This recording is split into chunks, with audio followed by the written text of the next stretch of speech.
Chapter 395. The caller was Fan Chu. Yu Zhang had just received a favor from Fan Chu and had set up the scene.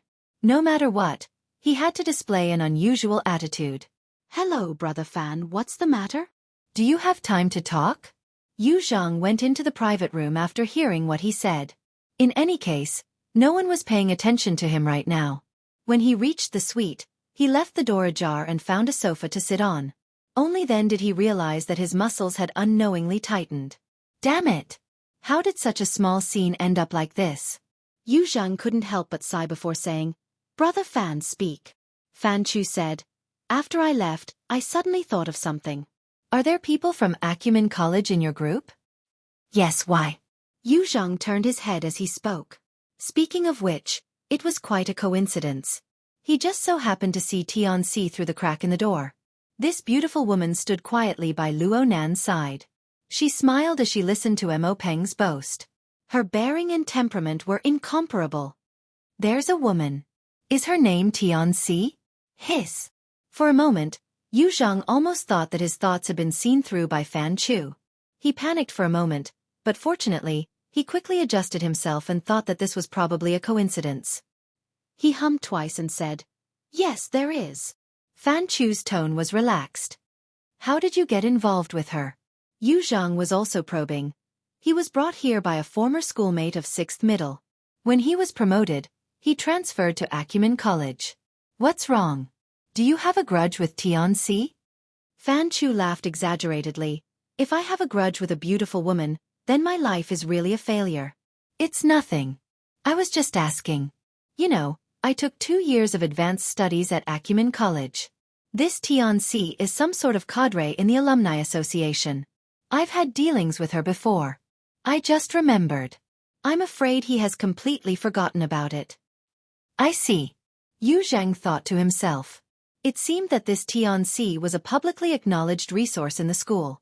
This brother of Fan Chu's had been out of the advanced course for 3 or 4 years, yet he still remembered her. The more resources there were, the more energy it would take to fight for them. However, they still needed to give them a chance to act. There was something that Yu Zhang could not understand no matter how hard he tried. Tianxi was a beautiful woman. She had a good figure. She had a good mouth. She was an influential figure in Acumen College. Why did she put on a completely docile appearance when facing a wooden kid like Luo Nan?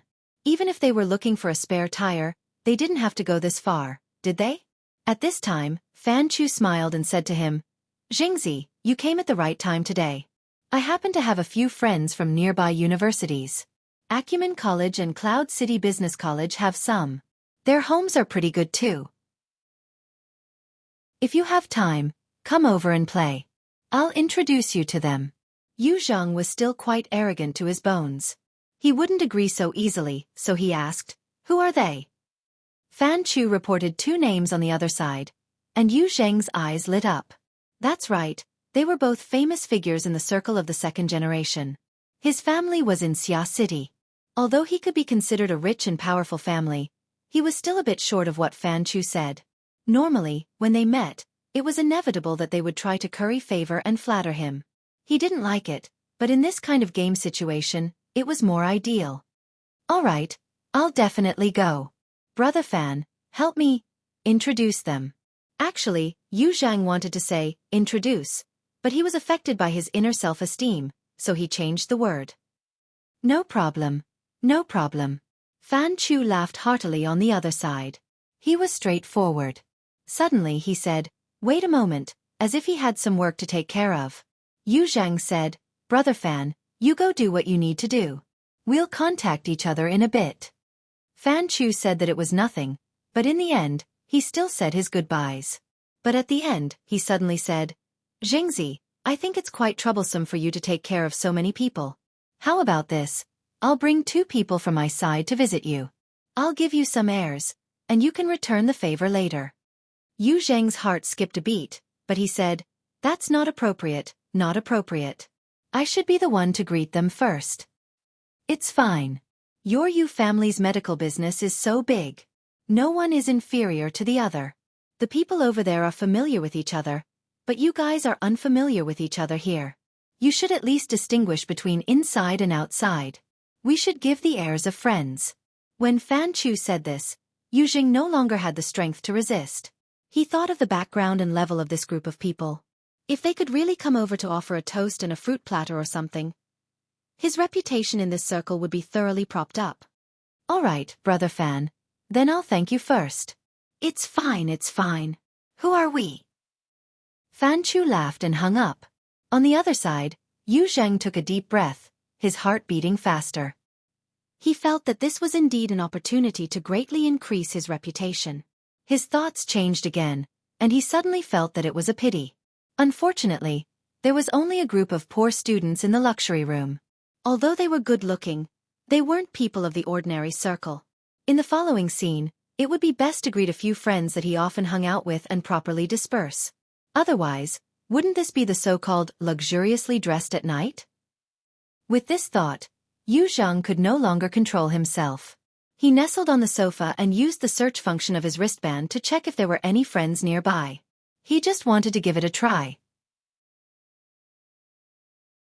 He rushed forward 2 steps in an attempt to seize back the initiative. Of course, everything had to be packaged with a dignified reason. Since we're in the luxury room, we need to make full use of it.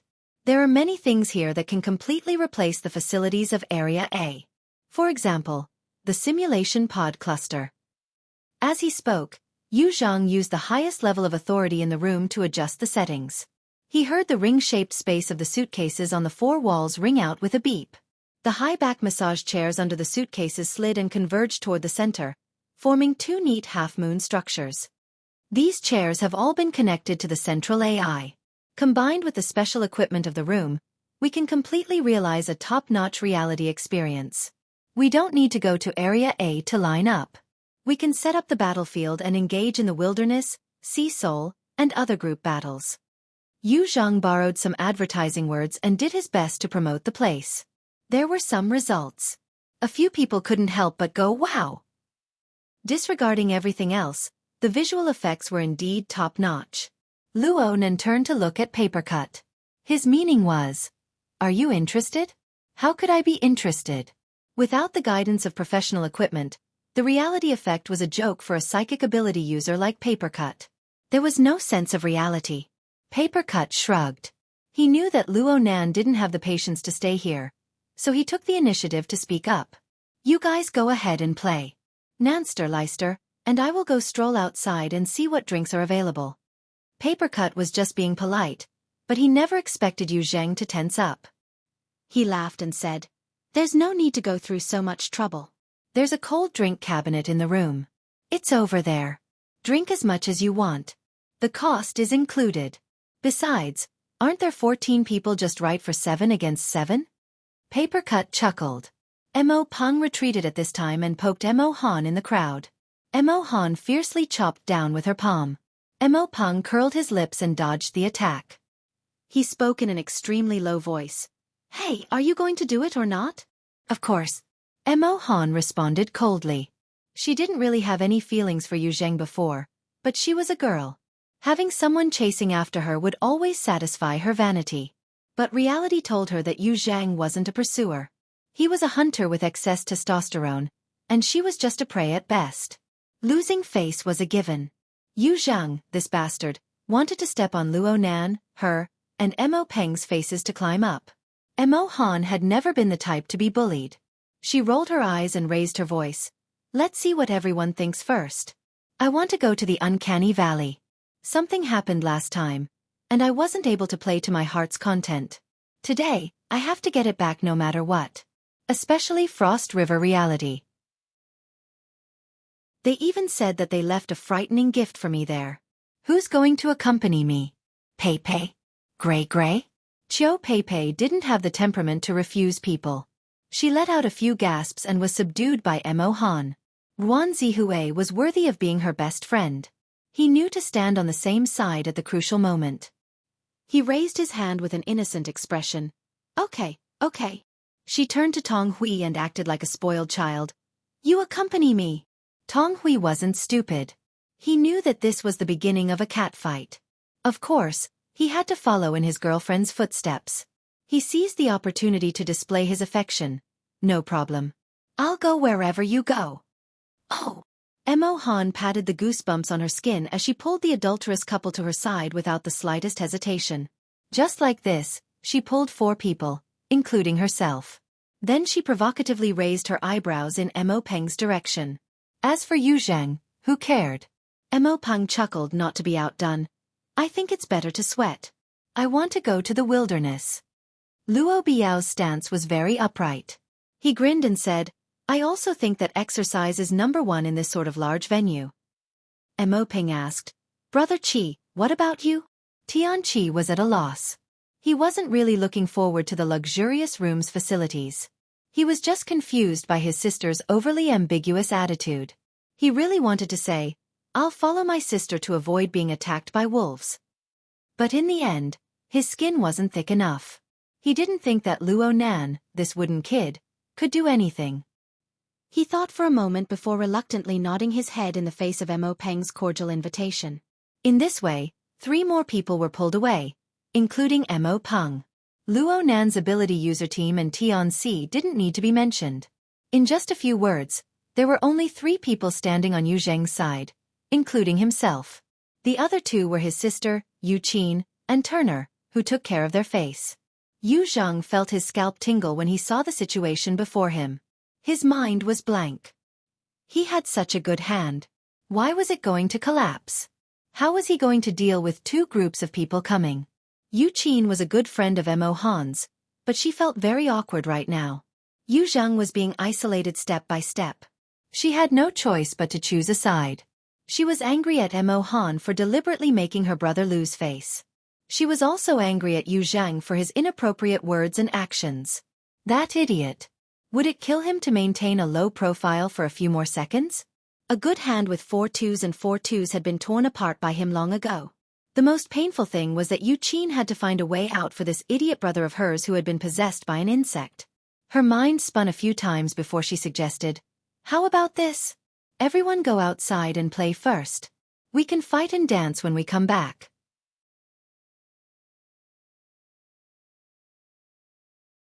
Chapter 396. Yu Qin was a famous icy beauty in the circle. It wasn't that she was reserved in speech and manner, but rather that her family conditions were good. She had high standards, and she was usually reserved. But the more she was like this, the more lethal she would be when she lowered her posture and acted like a spoiled child.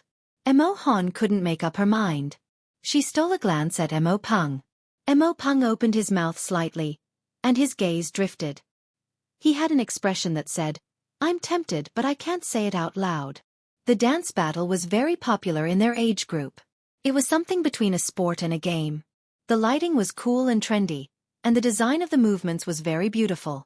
It was widely liked by young women, and the superb sound and light effects in the luxurious room made it hard for the girls to resist. As for the boys, how could they refuse such an eye-pleasing activity? After all, everyone was here to play. There was a limit to fighting. The embarrassment they gave Yu Zheng just now was clear enough. Emo Han and Emo Peng's attitude softened, and the tense atmosphere dissipated a bit. Luo Biao jabbed Emo Peng. Emo Peng knew that he couldn't let Emo Han get off the stage. He could only shoulder this burden himself. He immediately put on a drooling appearance. Okay. Let's go out and have some fun first, then come back and get high. Everyone will have to go on stage later. Especially you girls.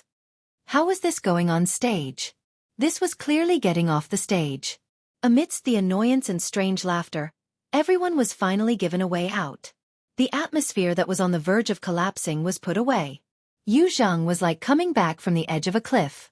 He was still a bit dizzy. How did things turn out like this? Now that a group of people was going out, he definitely couldn't stop them. Then he could only quickly contact Fan Chu and tell him not to bring people over. Yu Zheng's head was full of questions. He finally sorted out the priorities with great difficulty, but he suddenly felt that something was wrong. He turned his head and saw the wooden kid called Luo Nan staring at him. Luo Nan's eyes were sparkling, as if they were glowing. Mother***, you look like you're wearing contact lenses. Are you watching me make a fool of myself? Yu Zhang was angry at first. He wanted to glare back, but when he met Luo Nan's gaze, he felt inexplicably guilty. He couldn't bear it, and he turned his gaze away. Paper Cut was baffled. What are you looking at him for? He's the worst example of destroying a system. Luo Nan's gaze turned to Yu Qin after he spoke. This girl isn't bad. As he spoke, he sized up the tall beauty Yu Qin from head to toe. Perhaps his gaze was too direct, but Yu Qin also noticed it amidst the chaos.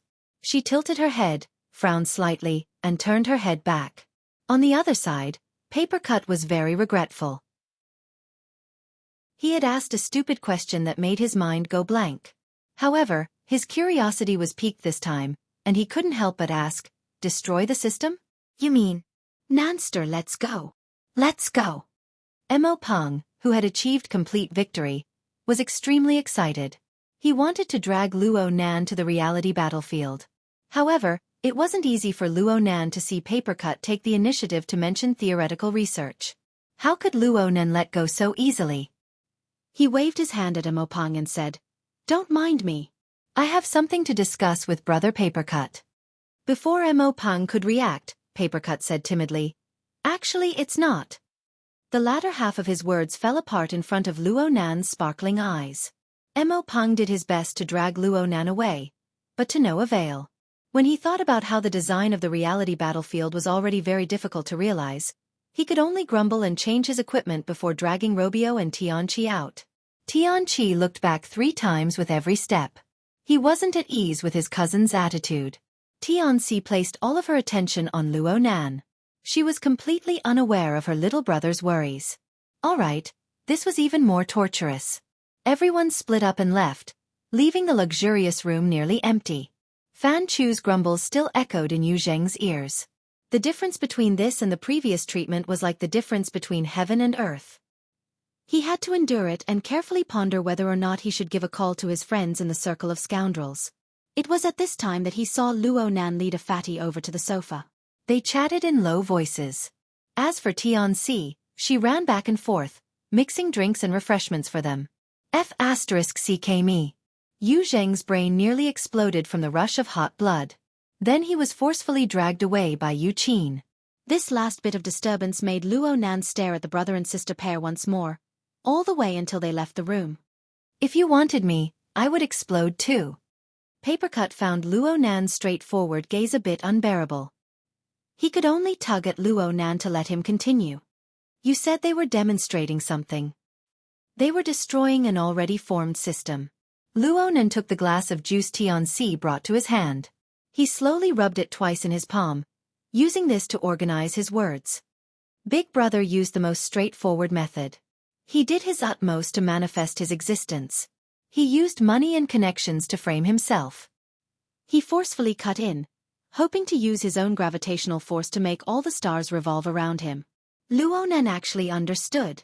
Paper Cut laughed. He thought he was a star, but in the end, he wasn't even an asteroid? Indeed. Luo Nan didn't laugh. His attitude was very serious. The people who came to this gathering tonight can be considered a 2-star system. I, Mo Peng, and Mo Han are the main initiators. We are 2 stars. Brother Paper Cut, Yu, Shuelei, and senior sister Tian are mainly pulled by me. The others are mainly pulled by Mo Peng and Mo Han. As for me, Mo Peng, and Mo Han, we are mutually pulled by familial love. This kind of system structure isn't stable, but Yu Zheng chose to use the stupidest and most unsuitable method. His money and connections are meaningless to us. For Mo Peng and Mo Han's friends, they lack sufficient impact. Yes, Mo Peng and Mo Han made good friends. Then he was taught how to be a person by our system. But his sister understood how to attack from within the system. She used friendship, the gravitational form of their internal system, to settle Mo Han. She untied her brother's knot. Yeah. The fortress needs to be breached from within. Paper Cut laughed as he leaned back on the sofa. It looks like you understand quite a bit. So you were just pretending to be naive. Leicester, and Miss Tian, you both understand, right? Be careful. Shuelei laughed mischievously, and Tianqi pursed her lips in laughter. The atmosphere was relaxed and carefree. Luo Nan just shrugged. It's just that we don't have any requests. If my request conflicts with Mo Peng and Mo Han's, and the power of this conflict is stronger than the gravitational form of the two-star system, familial love, then this two-star system will likely collapse. At the very least, it will create an unbalanced crack. Papercut's smile suddenly froze on his face. What the fuck are these youngsters thinking these days? He suddenly discovered something. What Luo Nan said wasn't particularly profound. He just used a few terms to make it more suitable for the general situation. Strictly speaking, it wasn't particularly comprehensive. But this general situation made Papercut a bit uneasy. Was this something a youngster should ponder over? Was this something a normal person should ponder over? The focus of Luo Nan's thinking was certainly not to discuss today's matter as it stood. Instead, it was to form a general and feasible truth for him. Looking at it from this angle, perhaps Luo Nan had already formed an abstract system with his surrounding environment and connections? What the hell? It wasn't a problem to engage in theory, but Luo Nan was basically a 15 or 16-year-old child. Was it really good for him to ponder over such profound and abstract questions of life and society? It was definitely not good. This was what Papercut believed. If Luo Nan constantly pondered over these questions from a young age, then complex and ever-changing human relationships would become rigid gravitational lines. Lively characters would become ice-cold symbols. This was a large step on the path of being inhuman. Papercut had never personally witnessed this sort of thing, but he had heard quite a bit about it. There were powerful individuals who had unlocked their first-rate supernatural powers early on, and they had even directly become extraordinaries. This was especially true for the leaders of secret orders. The few words left behind in the legends mostly involved this point. The current Luo Nan really had this tendency. Luo Nan continued to speak, but Papercut was unable to listen to even half a word. He stared at Luo Nan from the side. He looked at this delicate and pretty boy who was only 15 or 16 years old. Luo Nan used a calm and detached attitude to narrate his findings one by one. Luo Nan strove to filter them out and give them a general meaning. What should have been a scene worthy of admiration, and admiration caused a chill to run down Papercut's spine. A moment later, Papercut suddenly opened his mouth to interrupt Luo Nan's narration. You call them brother and sister. What are they called? Ha! That pair of brother and sister. What are they called? They're called. Luo Nan gaped. He really couldn't think of anything for a time. It's over. Papercut closed his eyes. He was at least 50% certain that Luo Nan was advancing on a path that made people both envious and fearful. Perhaps a new extraordinaire would appear in the Xia City branch in a few years. But this extraordinary would be very different from Ouyang Chan and Her Majesty Empress Wu, who had been tempered for many years. He had this premonition. Papercut didn't know what he should do. After all, he was far too far away from the level of extraordinary. Everything he knew could only touch the surface. He didn't have the ability nor did he have the qualifications to comment on such matters. He didn't have the qualifications to make irresponsible remarks about the direction Luo Nan chose. He would have to ask the secretary later. No, perhaps President Ouyang would be more suitable. Papercut's silence didn't affect Luo Nan's mood. What he needed right now was a listener. Actually, Papercut had misunderstood a bit. Luo Nan's thoughts on the entire system had only surfaced today. The source was the sensing ability of the system he learned from Ink. This ability allowed him to see the positive effects of forming a relatively complete and closed system. His train of thought naturally turned to this when he encountered a similar situation. Of course, Luo Nan's thoughts were quite deep. From this matter, he was able to see that the internal structure of the system needed to be more cohesive. A dual-core system was definitely out of the question. The more secretive, the better. The stronger, the better. The higher the level, the better. For example, Yu Qin's methods were able to deal with Mo Han. But on Luo Nan's side, the ability user society, friendship, comrades in arms, and other elements were completely meaningless. But these things seemed to be lacking when compared to religious connections. This made Luo Nan think of secret orders. Luo Nan talked non-stop for a long time. He held back a bit when it came to the deep secrets of formatting theory. He didn't care if Papercut, Xue Lei, and the others understood or disagreed with him. He spoke everything in one go. He used the process of weaving words to sort out logic and re-examine his understanding of himself. Luo Nan finished the cup of fruit juice in his mouth. Then Tianxi seamlessly handed him another cup of fruit juice. Can I drink some more juice? Yes, thank you. Papercut groaned in his mind. He finally found an opportunity to interrupt. He didn't care if Luo Nan was happy or not. He waved his hand and said, "Calm down for a bit. Did you come to the amusement park just to chat? You might as well find a tea house." "Didn't I run into one? Otherwise, I would have definitely found one. I still have to wait for cat eyes." Luo Nan looked at his watch. It was just past 7 o'clock. "Let's chat a bit more. There's still an hour." Papercut undoubtedly liked this lively and conversational young boy more. He shook his head fiercely. "Stop talking to me about systems. I'm getting dizzy." "Then let's change the topic. Let's continue with the ice cream shop." "Ice cream shop? It's related to worker Zhai. It's related to the condensation ring." Luo Nan felt that his inspiration was gone, so he wanted to communicate with Papercut. From his perspective, there were far too many things that needed to be discussed and researched right now. Any direction would make him exuberant. Tianxi delivered a cup of hot drink to Papercut's hand. Papercut had an excuse when he saw this. "Learn etiquette well. You called Miss Tian over, and then you made her serve you tea?" Luo Nan went, "Ah." He was certain that this was another one of his mistakes. He had taken it for granted that Tianxi came over. This senior sister couldn't let go. She wasn't as easy to blend in as Tianqi. Tianxi was a flower of understanding. She saw the situation and her eyes drooped slightly. "Don't mind me. I'm fine listening to you guys chat." "Well, if it's inconvenient, I can go take a stroll outside." "No, it's not inconvenient." Luo Nan felt that Tianxi was more or less an insider after the incident at Ocean Sky Cloud City. It wasn't a big deal for her to understand a few things about ability users.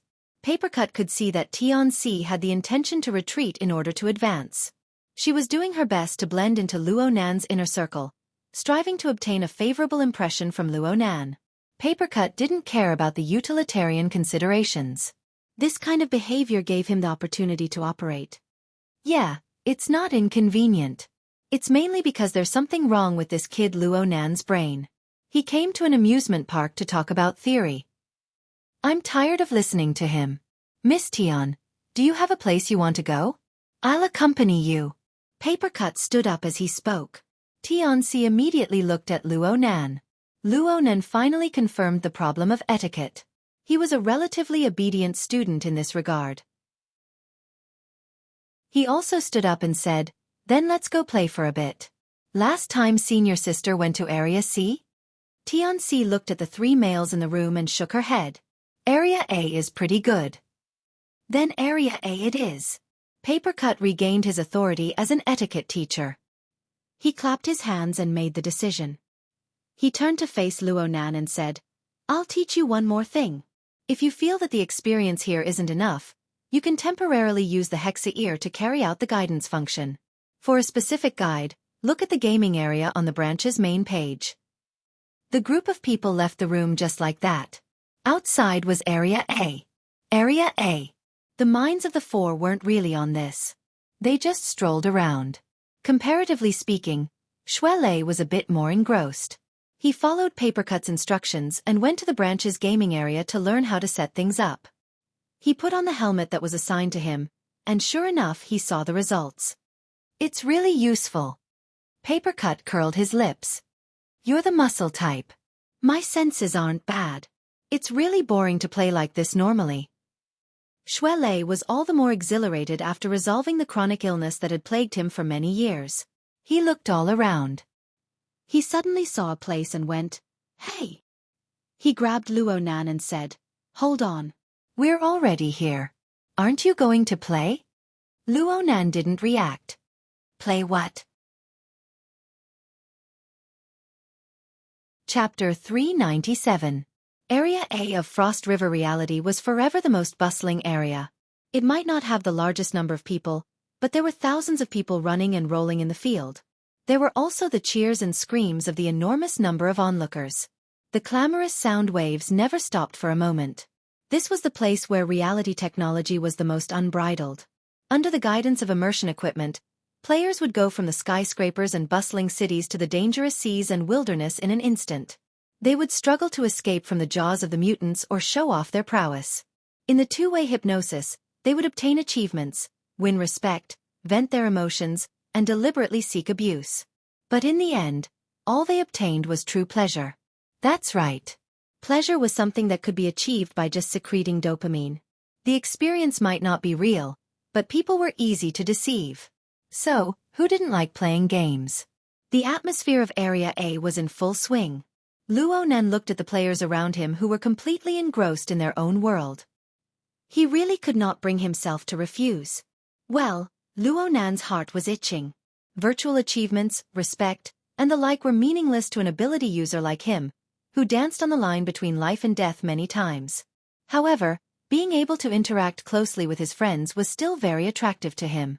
Luo Nan opened his mouth and was just about to agree when Xue Lei went, "Ouch!" and slapped Luo Nan on the shoulder.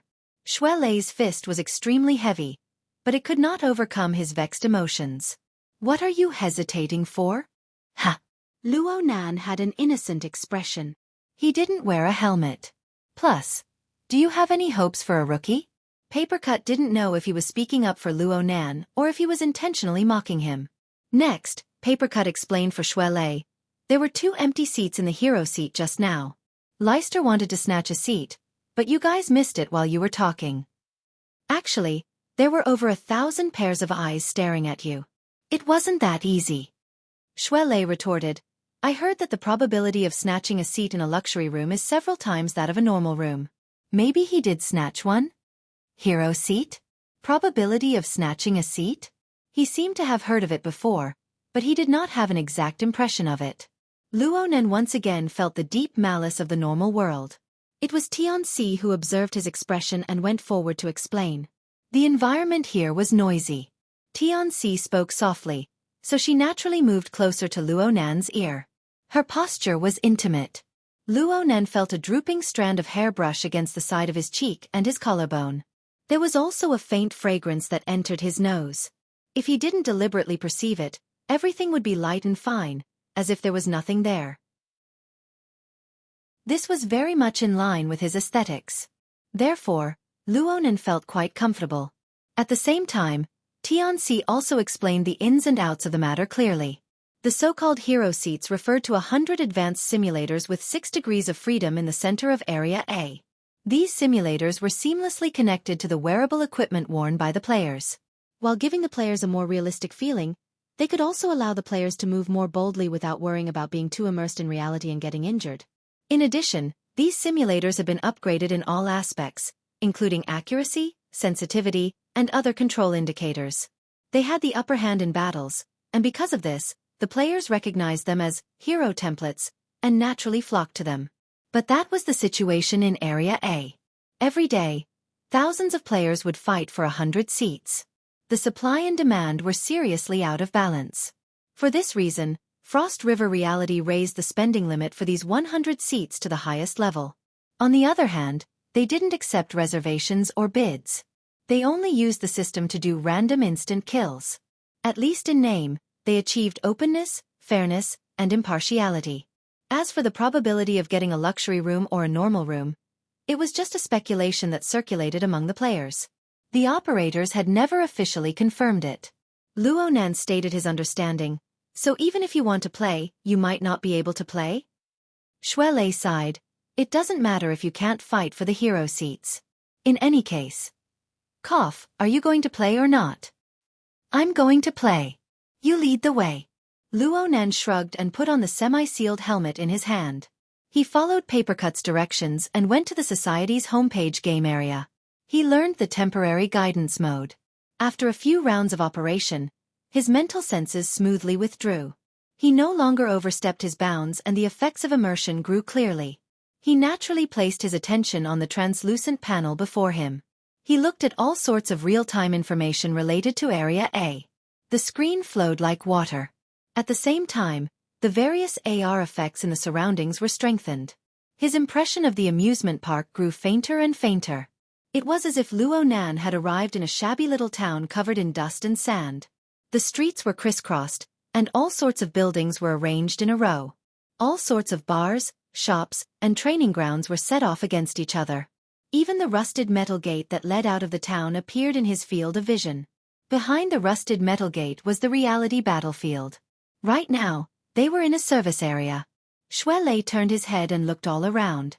He searched for the most suitable place to go amidst the complex and realistic AR images. If we can't get the hero seats, then everything else doesn't matter. Let's go. Hey hey hey. While Xuelei was shouting, Luonan saw an eye-catching blood-red message flash on the translucent panel. Every player, please pay attention. Seats 77 and 91 in the hero area are vacant. Get them! Paper Cut yelled from the side. Luonan subconsciously triggered it with telepathy, but he soon came to a realization. This wasn't the Hexa ear or the psychic wave network. Telepathy was useless here. But in the next moment, an image appeared on the translucent panel. An alloy dagger and a sinister beast limb collided with each other. Sparks flew in all directions. Hot-blooded background music flowed into Luonan's ears. There was also a vigorous male voice that spoke like a madman. The cruel battlefield has welcomed a new hero. The door to glory is open. Luonan was stupefied in place. Did we get it? Yes. Xuelei waved his arm to the side. Then he reported the good news to Luonan. Nanster, we got it. Today's luck. Ha! The two were already surrounded by special AR lighting effects. One glance was enough to know each other's identities. Just like this, they inexplicably obtained the qualifications for the hero seats. The hero seat snatching duo achievement obtained. Papercut laughed and pushed Luonan from behind. How many grannies have you helped cross the road these past 2 days? You lucky bastard. Hurry up and go. There's a time limit for the qualifications to snatch seats. Luck. The problem of probability was a mathematical problem. Using luck to explain it was too rash. Luonan was a person who liked to be serious. His brain crashed for a time, and he entered an endless loop. But Papercut pushed him forward, and Xuelei led the way in front. The group of people advanced quickly toward the hero area. In the end, they entered the sealed area amidst the gazes and sighs of envy. Papercut and Tianxi were unable to enter this place. They were blocked by the gorgeous projection curtain wall. The lucky bastard scram. Let's find a place to pass the time. Papercut chuckled and slightly adjusted the position of his helmet. He asked Tianxi, does Miss Tian play the game 10 days in the wilderness? Tianxi wore soft armor sensing equipment. Her elbow clamped the helmet. She appeared valiant and heroic under the dim lighting of the game area. She pursed her lips into a smile. I play it, but I play it more in the mobile mode. Papercut invited her. I also like to play mobile games. There's a strategy room here, right? Let's go play a round or two. Tianxi's gaze swirled. She didn't refuse, but she didn't agree either. Instead, she raised a new question. She imitated Luonan's form of address. Brother Papercut, Junior and the others weren't lucky when they snatched a spot, right? Papercut was all smiles as he said. How could it be luck? They temporarily bound themselves to the Hexa ear. Their telepathic thoughts are triggered, and they have the psychic wave network to transmit and convert signals. It's the same as using an instant kill plugin. Who can be faster than them? This is the advantage of ability users. There were many nouns in Papercut's words. They exceeded the scope of Tianxi's knowledge, but it didn't prevent her from understanding the general meaning. And it was because she didn't understand that she couldn't help but imagine the mysteries within. She was a bit spellbound for a time. But soon she came back to her senses. She was a bit baffled. Then why didn't you say it just now? It's so hard to get a pleasant surprise. Is there any fun in being too realistic? Especially that fellow Nansta. If he continues to develop like this, he won't age prematurely. There won't be any problems with him turning into a theoretical machine. Don't you think so? Tianxi could only smile at this time. Papercut invited her once more. I just checked. The strategy room is over there. Do you want to go? Tianxi had just started, but she found it hard to continue. This was because what she wanted to say was completely unrelated to the so-called strategy room. Papercut turned his head to look at her. Even though they were separated by a semi-sealed helmet, Tianxi still felt an indescribable pressure. It was also at this time that the light and shadow on the projection wall displayed the inconceivable martial strength of the game hero. The gorgeous effect and intense conflict caused players to stop and watch. They even let out cheers. This scene gave her imagination and also gave her motivation. Brother Papercut, can I also? Papercut was wearing a helmet. He probably didn't hear her. He turned around halfway and waved his hand, guiding her to the strategy room. Tianxi wanted to raise her voice a bit more, but this thing called courage was famous for its first flourish, second decline, and third exhaustion. In the end, the words didn't come out of her mouth. She was a bit dispirited. She turned her head to look at the projection wall once more. In the end, she put on her helmet and followed behind Papercut. She didn't know that Papercut, who was walking in front of her, also sighed. After seeing the sky outside the well, how can I want to return to the mud again? But without the talent to leap out in one go, thinking about this matter is just harming myself. With Tianxi's age and bone structure, it was practically impossible for her to obtain any results if she walked the path of fleshly body strengthening, even if she had the guidance of a famous teacher. As for mental strengthening, she didn't have the talent with just a glance, so naturally, there was no need to mention it. Talent. Papercut felt quite bored as he thought this. Could it be that there was no way to find a cultivation method in this world that was open and above board, that grew from nothing, that grew from small to large, that gradually accumulated step by step to 1,000 miles? What in the world was the foundation that this group of ability users relied on? Who could give them a clear answer? Luo Nan's figure suddenly flashed in Papercut's mind. Perhaps only this kind of super-talented freak, who wholeheartedly delved into theory, had the hope of seeing through the dense fog and pointing straight to the truth. However, such an existence was far too unadorable. In comparison, even that vain and foolish Yu Zhang was more like a living person. This wasn't good. It was very bad. Though he didn't have the qualifications to evaluate, Papercut really didn't like this change in his heart. Tisk, I'm such a woman.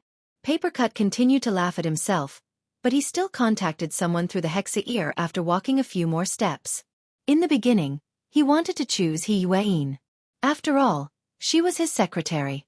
But when he thought about it again, secretary he didn't seem to have too much of a human's aura. And in terms of level, Luo Nan, who could confuse people 5 miles into a fog at any time, might already be a head higher than his own secretary. Papercut switched contacts as soon as his thoughts reached this point. But as he expected, the other side only transmitted a prompt, "Please leave a message if you have something to say." "I'm going in again." Papercut shook his head. He honestly translated his thoughts into words and transmitted them over. "President, I want to ask you about something. It's about the child Luo Nan's personality." After Luo Nan entered the hero area, he discovered that the area where the simulator was placed was like a maze. He was soon led away from Xue Lei by the AR guide. But soon, a conversation window lit up on one side of the translucent panel. Xue Lei's avatar appeared, and he was able to communicate with Papercut. This was the privilege of forming a team after entering the luxury room. People outside the room could only honestly send messages. "Nanster, let's not enter the battlefield. Let's first build a room and play around." "Okay." Luo Nan was a standard rookie. He was a bit lacking in confidence to immediately enter the most explosive and chaotic reality battlefield. Xue Lei's plan was just what he wanted. His and Xue Lei's good luck began to quickly ferment just as the call ended. Avatars popped up one after another. Some were instant messages, and some were messages. "Mo Peng, bullshit. I've snatched 100 times since last month." "Luo Biao, let's go play with the rainbow ball in a bit. Maybe we'll be able to earn back tonight's expenses." "Mo Han, don't you think it's a waste?" "Tianxi, yeah, I just saw this function. Good luck." This sort of experience was comparable to winning the lottery. It spread very quickly in their small circle. Guan Zihui, Tong Hui, Chiu Pei Pei, and the others all sent congratulatory messages in a while. Even Yu Qin and Turner, who were in a more awkward position, said a few polite words to express their congratulations. Of course, there was no need to count on Yu Zheng. Luo Nan was a bit disappointed when he walked to hero seat number 91, the seat he had snatched. Even though Xue Lei and the others had given an extravagant explanation of this thing, It didn't look too different from the completely enclosed maglev cabin in the VIP room. Alright, bringing the experience of the VIP room to the public area might count as a move. Luo Nan began to perform a data link with the help of the guide. He was quite familiar with the process. He received Xue Lei's invitation approximately 30 seconds later. The scenery before his eyes immediately separated from Frost River reality. It turned into a square platform that was similar to an arena without any barriers. This isn't the wilderness? Luo Nan was quite baffled. This sort of battlefield construction was a bit too lazy. Who said it wasn't? There are several fighting arena scenes in the wilderness. This place belongs to the Flaming Hill Arena of Life and Death. It's super famous, okay? Xue Lei appeared in the arena. Out of the 4 categories of regular, deep blue, aberration and fantasy, he chose the most realistic regular human hero. Under the effects of reality, he was wrapped in an exoskeleton, but he was taking it off piece by piece. Luo Nan felt ominous when he saw this. While he was in a daze, he suddenly stirred and blurted out, "Change venue." Chapter 398. He had been tricked. Only now did Luo Nan understand that Xue Lei's intentions of wanting him to do Sanzhou training had never dissipated. This bro had endured for half the afternoon and half the night. Finally, he used the invitation to fight in the wilderness to push Luo Nan into the pit. Of course, Luo Nan could still act shamelessly. He could switch to a mutant, a fantasy, or something to indirectly avoid the fight. But Xue Lei had forced him into the pit with good intentions. If Luo Nan continued to torment Luo Nan, he wouldn't know how to appreciate favors. Luo Nan suffered for the following period of time. He chose human heroes for the simplest arena combat practice. He used close-quarters combat without armor. Even with the system's built-in action modes, everything was under the support and limitations of reality technology. But Luo Nan was still tossed around miserably against Xue Lei, a true fleshly enhanced elite monster. His most effective long-range senses were lost. Soul strength was useless. Xue Lei could play however he wanted by relying purely on his body reactions and his near-blank experience. Luo Nan lost 10 rounds within 5 minutes. He lost so much that he nearly vomited his bile. His friends in their small circle never expected the two to play in this sort of game mode. Each and every one of them were dumbstruck. Especially in the 10th round, when Luo Nan was strangled by the neck, the group of people flooded the screen with messages. Emohan. Nanster, I have a whole new level of respect for you. And Xue Lei, I can't look straight at you. Emopeng. Don't cry, Nanster. Stand up and rub. Rub your neck. Tianxi, is this safe? Ruanzi Hue. I'm already in the uncanny valley. You two handsome bros don't need to play any more horror movies for me to watch. Thanks. Tong Hui, you're clearly very excited. I'm talking about my wife. Luo Biao. A love-hate relationship is pure. The others, including Yu Qin and Turner, all left messages. In short, they treated these 10 matches as tonight's special program. Xue Lei secretly rolled his eyes, but he still did his best to block out the distractions. He taught seriously. He was an honest person. He didn't trick Luo Nan just to display his various killing techniques. He just used the fight to point out Luo Nan's flaws and increase the relevant experience. After 10 rounds, he felt that it was about time. Entering and exiting after every round was a waste of time, so he simply set up an infinite practice mode. He used the system's action design to feed Luo Nan moves. Most of these system actions are quite reliable. The lead rhythm is also quite good. We can start with these routines. Actually, whether it's Sanzhou or routines, it's important to grasp opportunities. In other words, we need to have a good eye first. It's not a problem for me to temporarily have high expectations but low ability. I'm only saying this to you. Yes, it's the gym master. He said it, right? Luo Nan gasped for air. The interference of Mo Pang and the others had an even greater effect on Luo Nan, who was at an absolute disadvantage. However, his current level of concentration was definitely commendable. Even if he had the intention to deal with Xue Lei at the beginning, after losing 10 rounds and getting beaten up repeatedly, his emotions would have changed. Except for the few times when Xue Lei deliberately let him hit him as a demonstration, under normal circumstances, he did not even touch the corner of Xue Lei's clothes. No matter how natural the result was, no matter how slight the sense of defeat was, it accumulated over and over again, and it was enough to make one furious. Luo Nan's body grew more and more exhausted under the drive of these emotions, but his attention grew more and more focused. Not only was he able to effectively block out the outside world's interference, he also had a clearer perception of the environment he was in. F***ck Luo Nan was knocked down by the heavy kick once more. He fell on the stage and was confused. He was more and more certain that there was a difference between the maglev cabin in the VIP room and the 6 Degrees of Freedom simulator. The maglev cabin Luo Nan used should be a special object for burners and ability users. It had a fine sense of the human body, reaching deep into the mental system level. It was able to observe and influence the operation of billions of nerve cells in detail. Once activated, the maglev cabin could form a corresponding template in the virtual world.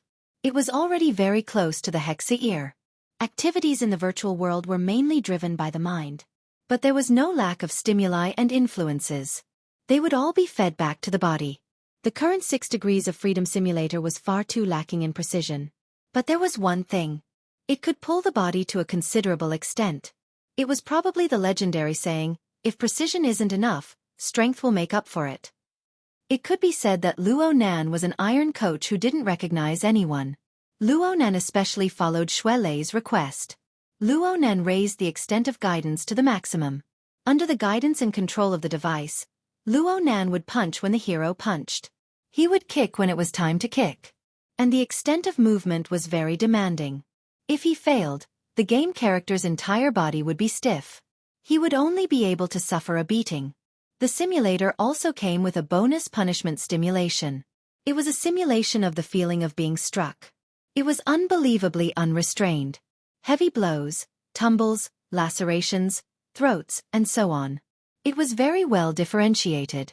Luo Nan endlessly adjusted his movements according to these characteristics. And Xue Lei continued to adjust his teaching techniques. From general pointers to painstakingly staring at a set of movements, he repeatedly taught Luo Nan foresight. You must have foresight. You must understand the movements. You must judge the movements. You must grasp the rhythm of your and the enemy's exertion. The rhythm of both sides is conflicting, but it must be combined together. The perfect situation is your peak against my trough. Good. Luo Nan charged forward with a kick, but it was blocked by Xue Lei. The system determined that the attack was effective. The force even caused the game hero to take a step back. Luo Nan seized the opportunity and was about to attack again when the simulator lit up with a yellow light. It was a warning from the system that the user had consumed too much physical strength. Pause. Xue Lei raised his hand to call a halt. He had been paying attention to the state of Luo Nan's body all this time. It was just practice. There was no need to completely squeeze Luo Nan dry in one go. The system's voice came in at this time. It asked Luo Nan if he wanted to log off. This was quite tactful. After all, Luo Nan had only lit up the yellow light because he had consumed too much energy. If the red light were to light up, the system would determine that there was a risk of excessive stimulation. It would simply shut down the machine and chase him away. Xue Lei was getting more and more addicted to being a coach. He was becoming more and more like a coach. Don't be anxious. Take a few breaths.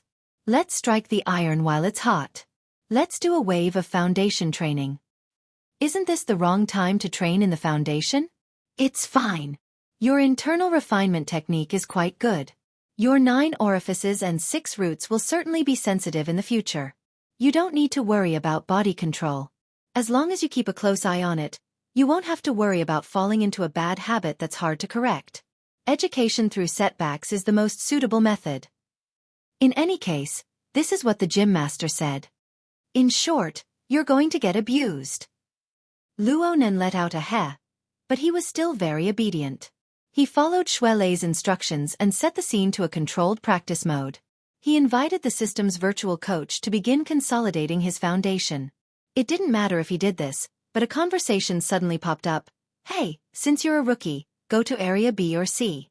You're doing basic training here. Are you kidding me? This sentence was just a precursor. Soon, a wave of messages came in. Holy crap! There really are such pretentious people. It's true that you guys are rookies, but it's a bit awkward to put it in front of everyone. The audience wants to change the channel. If you can't change the channel, then change the person. These messages were completely different from Mo Pang and the others' good-natured mockery. Luo Nan and Xue Lei were a bit stupefied by these messages. The others in the circle were more or less the same. Mo Pang reacted quickly. You guys set it to public mode. That's not right. Who would be so bored as to search your little battlefield? Luo Biao responded. Hee hee. The information flooded the screen like a waterfall, and the truth was quickly made clear. The reason was not complicated. On one hand, Xue Lei and Luo Nan had made mistakes. Neither of them could be considered veterans of reality realm. They did not set up a privacy mode after setting up the battlefield. Therefore, their fight was open to the entire platform. Anyone could see it if they applied to watch the fight. On the other hand, Luo Biao assisted in courting death. This bro had just edited a few clips of Xue Lei crushing Luo Nan and posted them on the internal forums of Frost River Reality. The title was, Love-Hate Relationship. The content of the video was fine.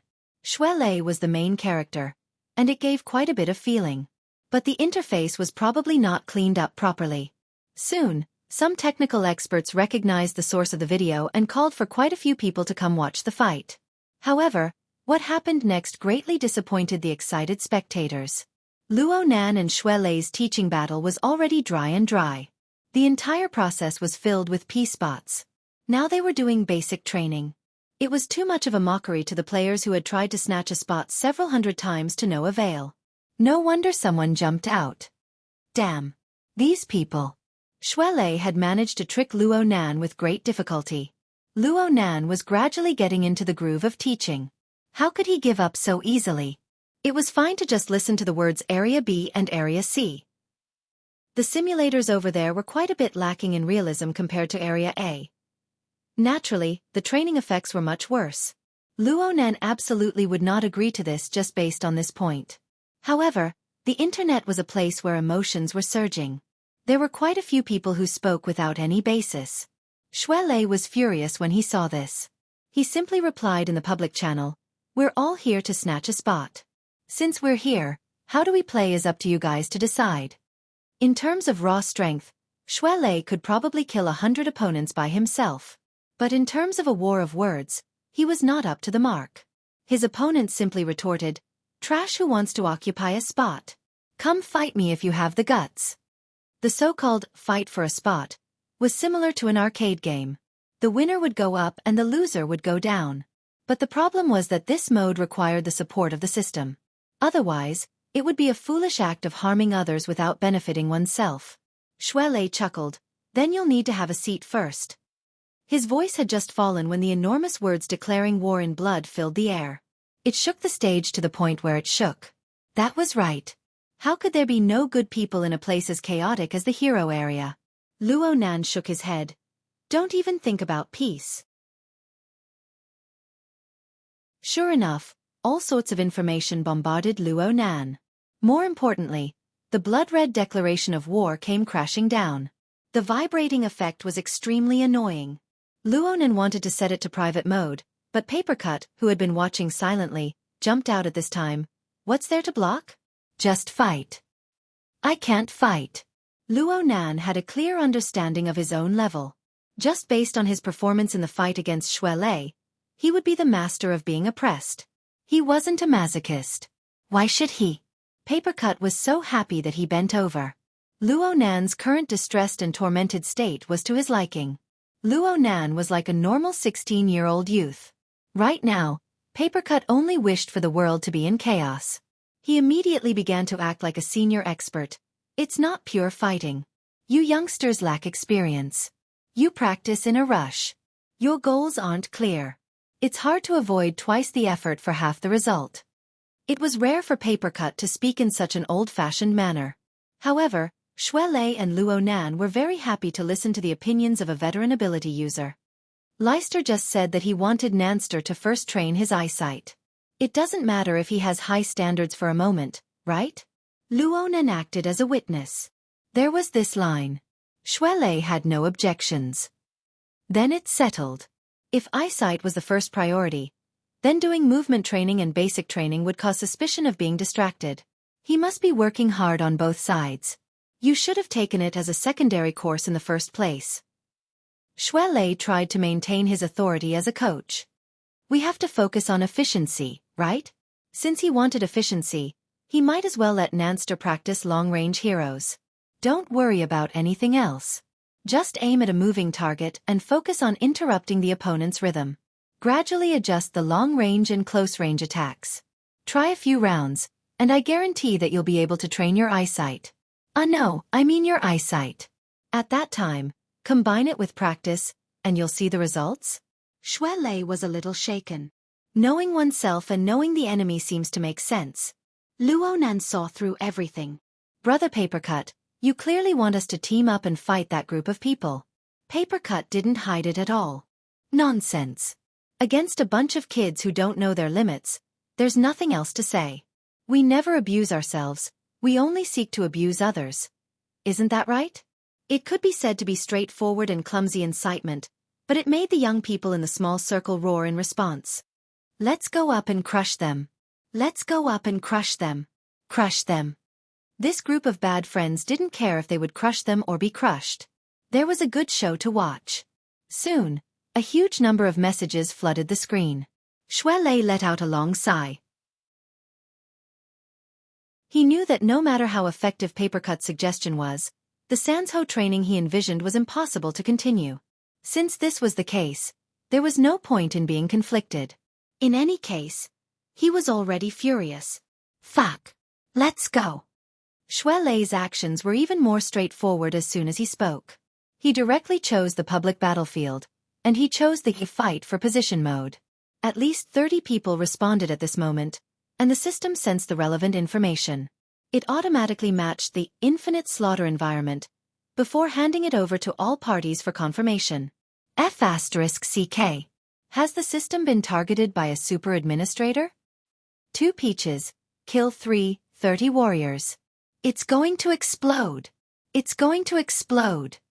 The so-called infinite slaughter environment meant that within the next half an hour, all the participants had to completely eliminate their opponents or endure this period of time. Only then would it be over. Looking at the same situation, at least 20 people would be eliminated.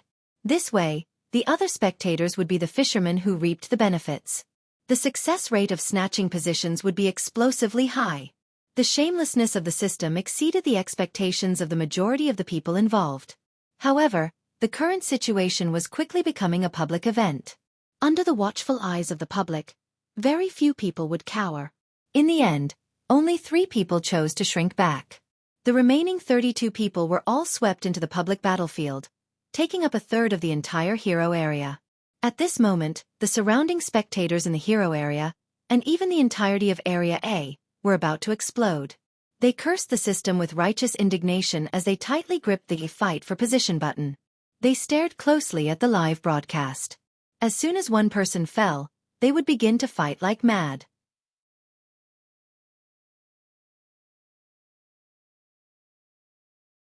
Chapter 399.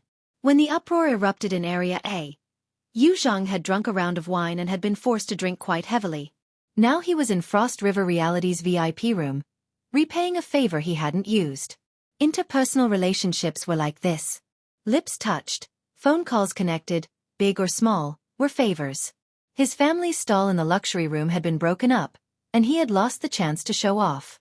He had to come here himself to apologize and express his thanks. Of course, this was also because in this circle, no family was inferior to his. They were the ones he needed to seriously curry favor with. For this reason, he specifically had Fan Chu prepare high-grade fruit platters, drinks, and the like. He lowered his attitude and visited the VIP floor. Tonight's back and forth had already pretty much worn down his arrogance. Admittedly, there were cold and warm people in this circle, but the host was still quite close. Yu Zhang had once heard someone say that Zhu Maoxuan, the president of Yundu Business School's elite society, had a good appearance, but a violent temperament. He was known as the Butcher. But perhaps because it was their first meeting today, he couldn't see where he was violent. Yu Zhang could see that today's main character wasn't actually Zhu Maoxuan. Instead, it was a young man with the same surname as him. He was introduced as Zhu Ling, Zhu Maoshuan's older cousin. Zhu Ling was around 30 years old. He had a buzz cut and looked rather neat. He didn't like to talk. In this place, he still didn't touch a drop of alcohol. Occasionally, he would sweep his gaze over. His gaze was calm, and not a bit of emotion could be seen. Yu Zhang didn't make any further conversation. He couldn't stay here for long. After a round of drinks, he left. But he didn't leave immediately. He waited outside the door for Fan Chu to come out. He wanted to ask for specific information and clarify the focus of the following exchange. At this time, someone passed through the corridor and walked shoulder to shoulder with Yu Zhang. As soon as they met, Yu Zhang felt that the person was familiar. He was afraid that he couldn't recognize him, so he sized him up. The person across from him sensed something and turned his head. His brows furrowed, and he looked somewhat unhappy. Yu Zhang was afraid of angering him. He hurriedly bowed and laughed. "Third young master who? Are you the border shepherd's third young master who? Last month at Celestial Crystal Biology's banquet." The other person interrupted him. "Who are you?" Yu Zhang took a deep breath and smiled. "Hello, third young master. I am Yu Zhang. My father is Wuxia Pharmaceuticals Yu Qi." "Oh, Wuxia Pharmaceuticals. Your distribution business was pretty good last year." Hu Huaying smiled. She clearly had a young face, but she brought out a rigid social attitude. She politely shook hands with Yu Zhang. Clearly, he didn't want to talk about it in detail. Yu Zhang had just finished a round of toasting and had worn away his arrogance. With the stimulation of alcohol, his courage had grown quite a bit. He took the initiative to strike up a conversation. "Third young master, are you here to play with your friends? I don't know which room it is.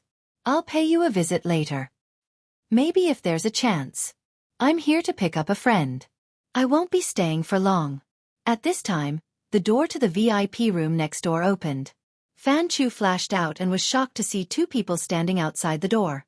When he saw their faces clearly, he was even more shocked. "Young master who?" Hu Huaying saw that Fan Chu was dressed in work attire and made a sound of acknowledgement. She had no intention of continuing the conversation and left directly.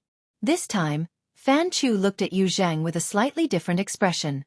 When Hu Huaying turned the corner of the corridor, he asked, "You and young master who?" "We chatted a bit at the cocktail party." No one would care about this kind of cost-free boasting. Yu Zhang naturally wanted more of it. Fan Chu nodded and pointed at the door behind him. He said in a low voice, "If we meet again in a moment, don't mention young master whose name." Yu Zhang was astonished. There's something between them. Nothing. Just don't bring up other side issues. What Fan Chu said clearly wasn't true. Yu Zhang was a bit disappointed with this. In fact, he had hoped to further communicate with Hu Huaying.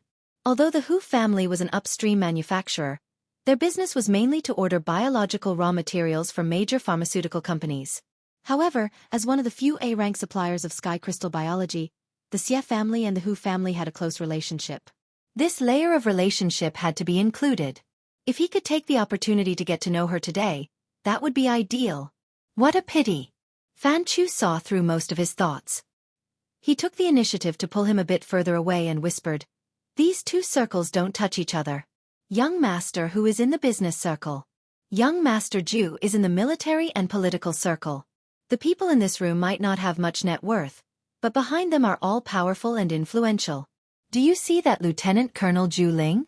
He just transferred from the City Defense Army to the Coastal Defense Army. His military rank was even promoted. His future is limitless." "Lieutenant Colonel." Yu Zhang jumped in fright. When they were introduced, the other had only reported their names, but not their positions. He was only in his early 30s, yet he had reached such a rank. Wouldn't he be aiming for a general in the future? That's the lieutenant colonel. But this one arrived later. I heard he was eating at Chonglu Pavilion upstairs. He heard young Master Sun was here, so he came to take a look. Fan Chu's wristband suddenly vibrated. Seeing the contact, he was stunned. He turned around and pushed the door open. "Young Master Sun, you were looking for me?" Just as Yu Zhang was feeling curious, he heard a voice from inside. "Little Fan, call Yu Zhang back. this tone was firm. Fan Chu was stunned and hurriedly said, Zhengzi was just chatting with someone outside. He didn't go far. The voice inside paused and then said, all right. Invite him in. Yu Zheng had long since recognized Zhu Maoshuan's voice. It would be a lie to say he didn't have a grudge against this kind of attitude. Not to mention the tone, if he hadn't spoken with Hu Huaying outside the door and was already downstairs, what would he become if Zhu Maoshuan brought him back with a single word? But the affairs of the world were like this. One set of words in front of people and another set behind their backs. In addition to the difference in status, it was normal to not pay attention to one's words and actions. Yu Zheng had done no shortage of similar things. He quickly adjusted his state of mind, tidied up his external equipment and clothes, and pushed the door open. Brother Sun, you were looking for me? Zhu Maoshuan stood up with a laugh. He hadn't yet spoken when a gang of drunkards in the room began to shout. Fuck, he accepted the challenge. It's those two. Kill them. Torture them to death. For a moment, there was a hint of a crowd surge. What happened? Yu Zheng was a bit at a loss. Zhu Maoshuan very intimately wrapped his arm around his shoulder and went to the edge of the most lively area. This was the central area of the VIP room. In the middle was a three-dimensional projector, which could also be used as a strategy room. The periphery was surrounded by a circle of maglev cabins. Some had people inside, some were empty. Although the overall scale couldn't compare to the hero seats in Area A, the technology was a generation ahead. Each had its own merits. The liveliness of the hero area was being broadcasted in real time here. Zhu Maoshuan didn't need to explain. Yu Zheng more or less understood the cause and effect of the situation after a few more glances.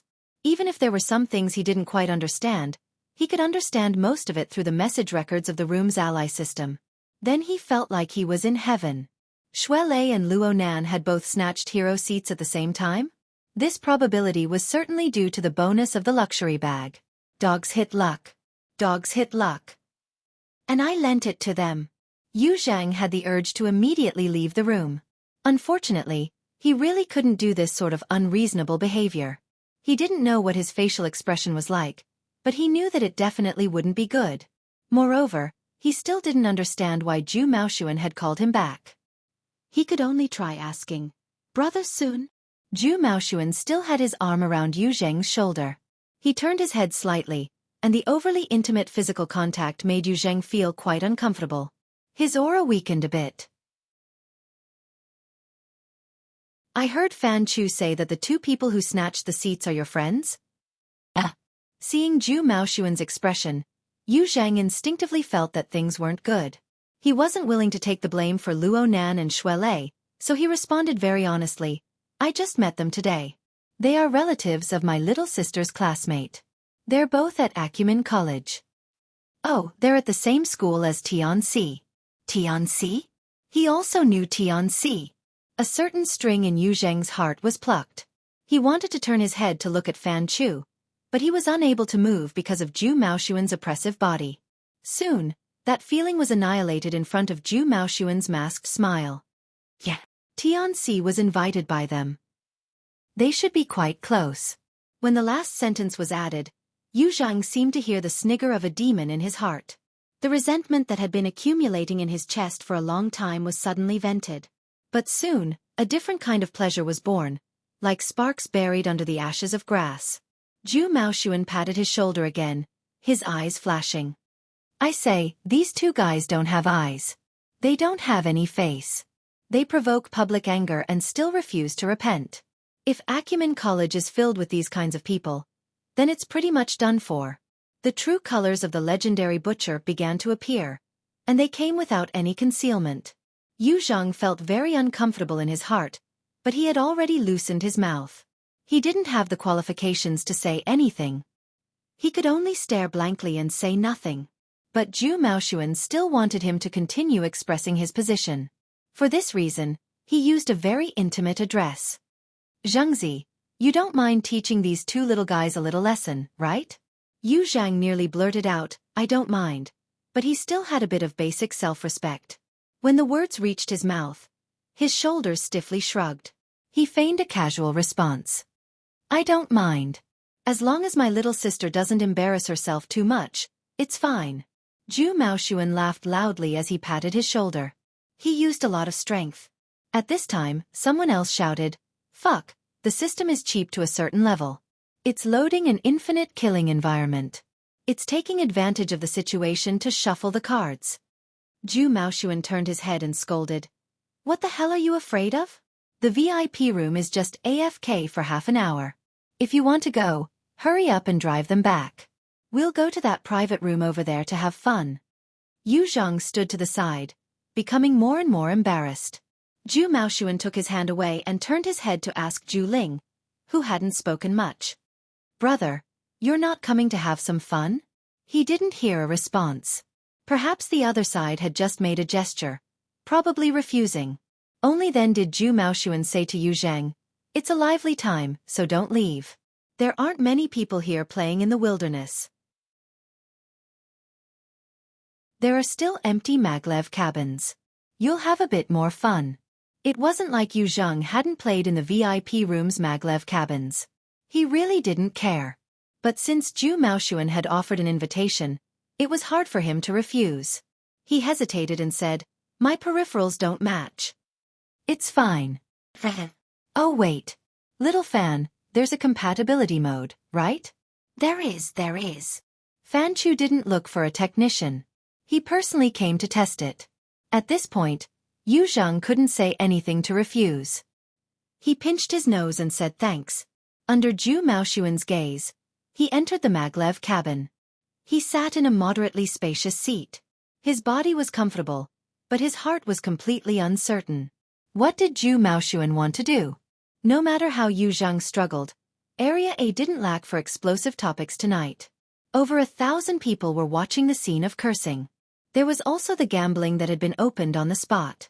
All of this placed this battle of infinite slaughter on a fiercely burning bonfire. With so many people watching, there was no lack of sharp-eyed people.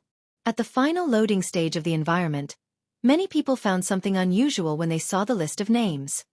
Fuck, there's even the VIP area mixed in. I was wondering why there were over 30. So it's just a bunch of nouveau riches making up the numbers.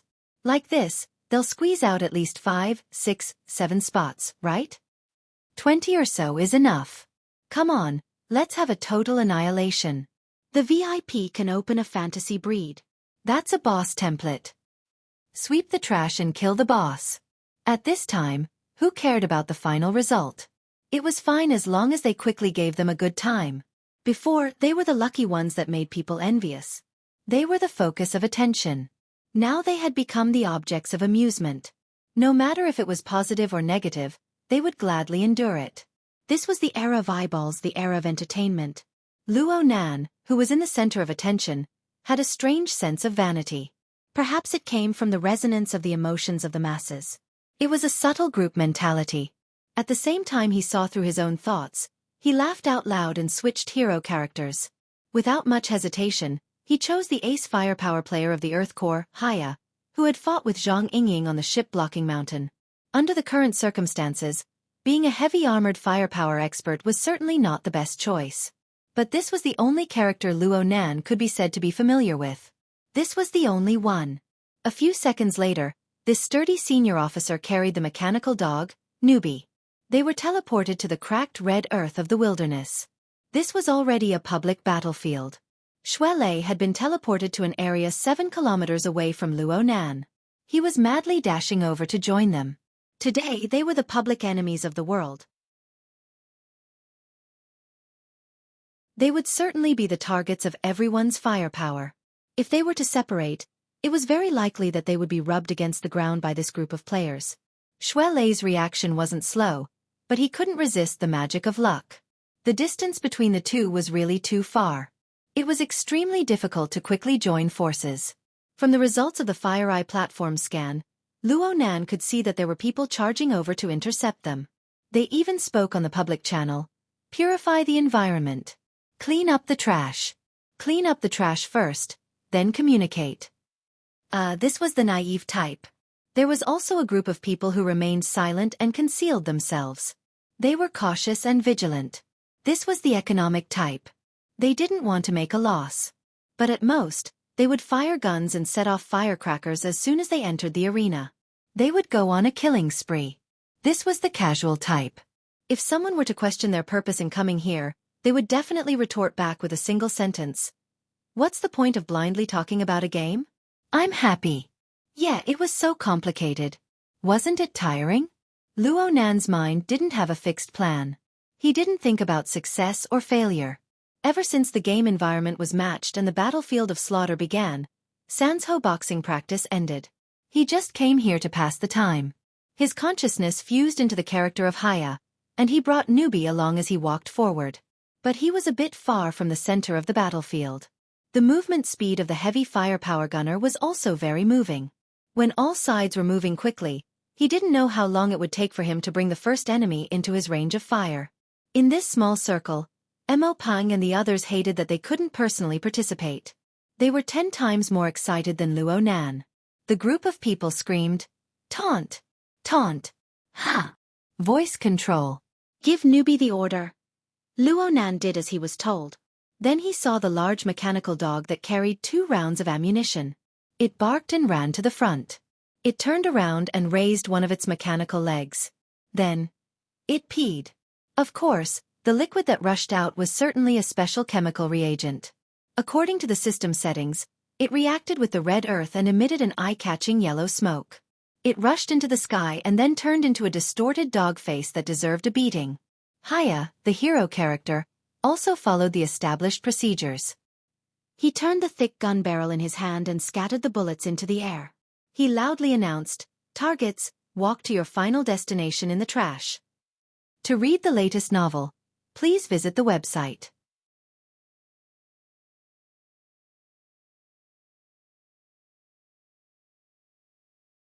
Chapter 400. F***CK.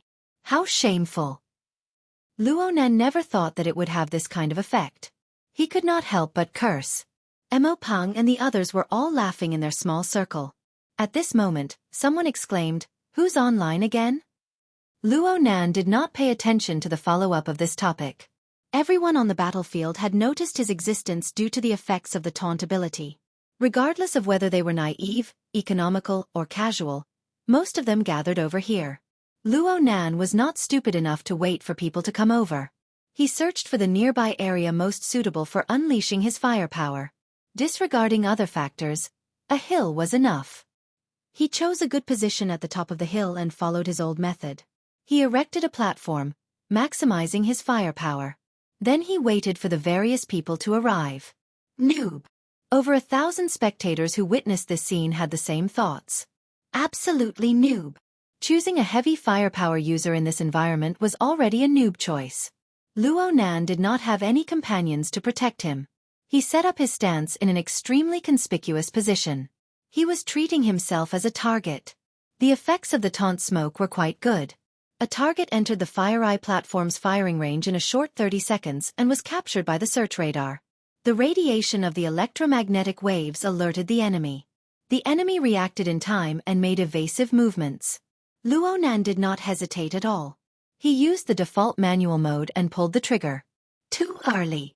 Mo Pang, Tian Qi, and Luo Biao screamed together. The short hill in the distance was flattened by the bullets. Smoke and fire rose everywhere. The visual effect was quite good, but after a wave of bullets rained down, the results were practically zero. Luo Nan continued to fire since he did not hit. Mo Pang could not help but shout, "Can you move your finger away from the trigger for a bit?" Before his voice could fade away, the enemy was the first to panic amidst the bullets that filled the sky. He made a meaningless dodge and was hit by a stray bullet. He froze for a moment, and then he was taken away by the chaotic gunfire. Luo Nan muddle-headedly obtained the first kill just like this. The background sound was weak and powerless. First blood. It was like a moan. But area boiled over because of this. The unexpected elimination brought unexpected opportunities.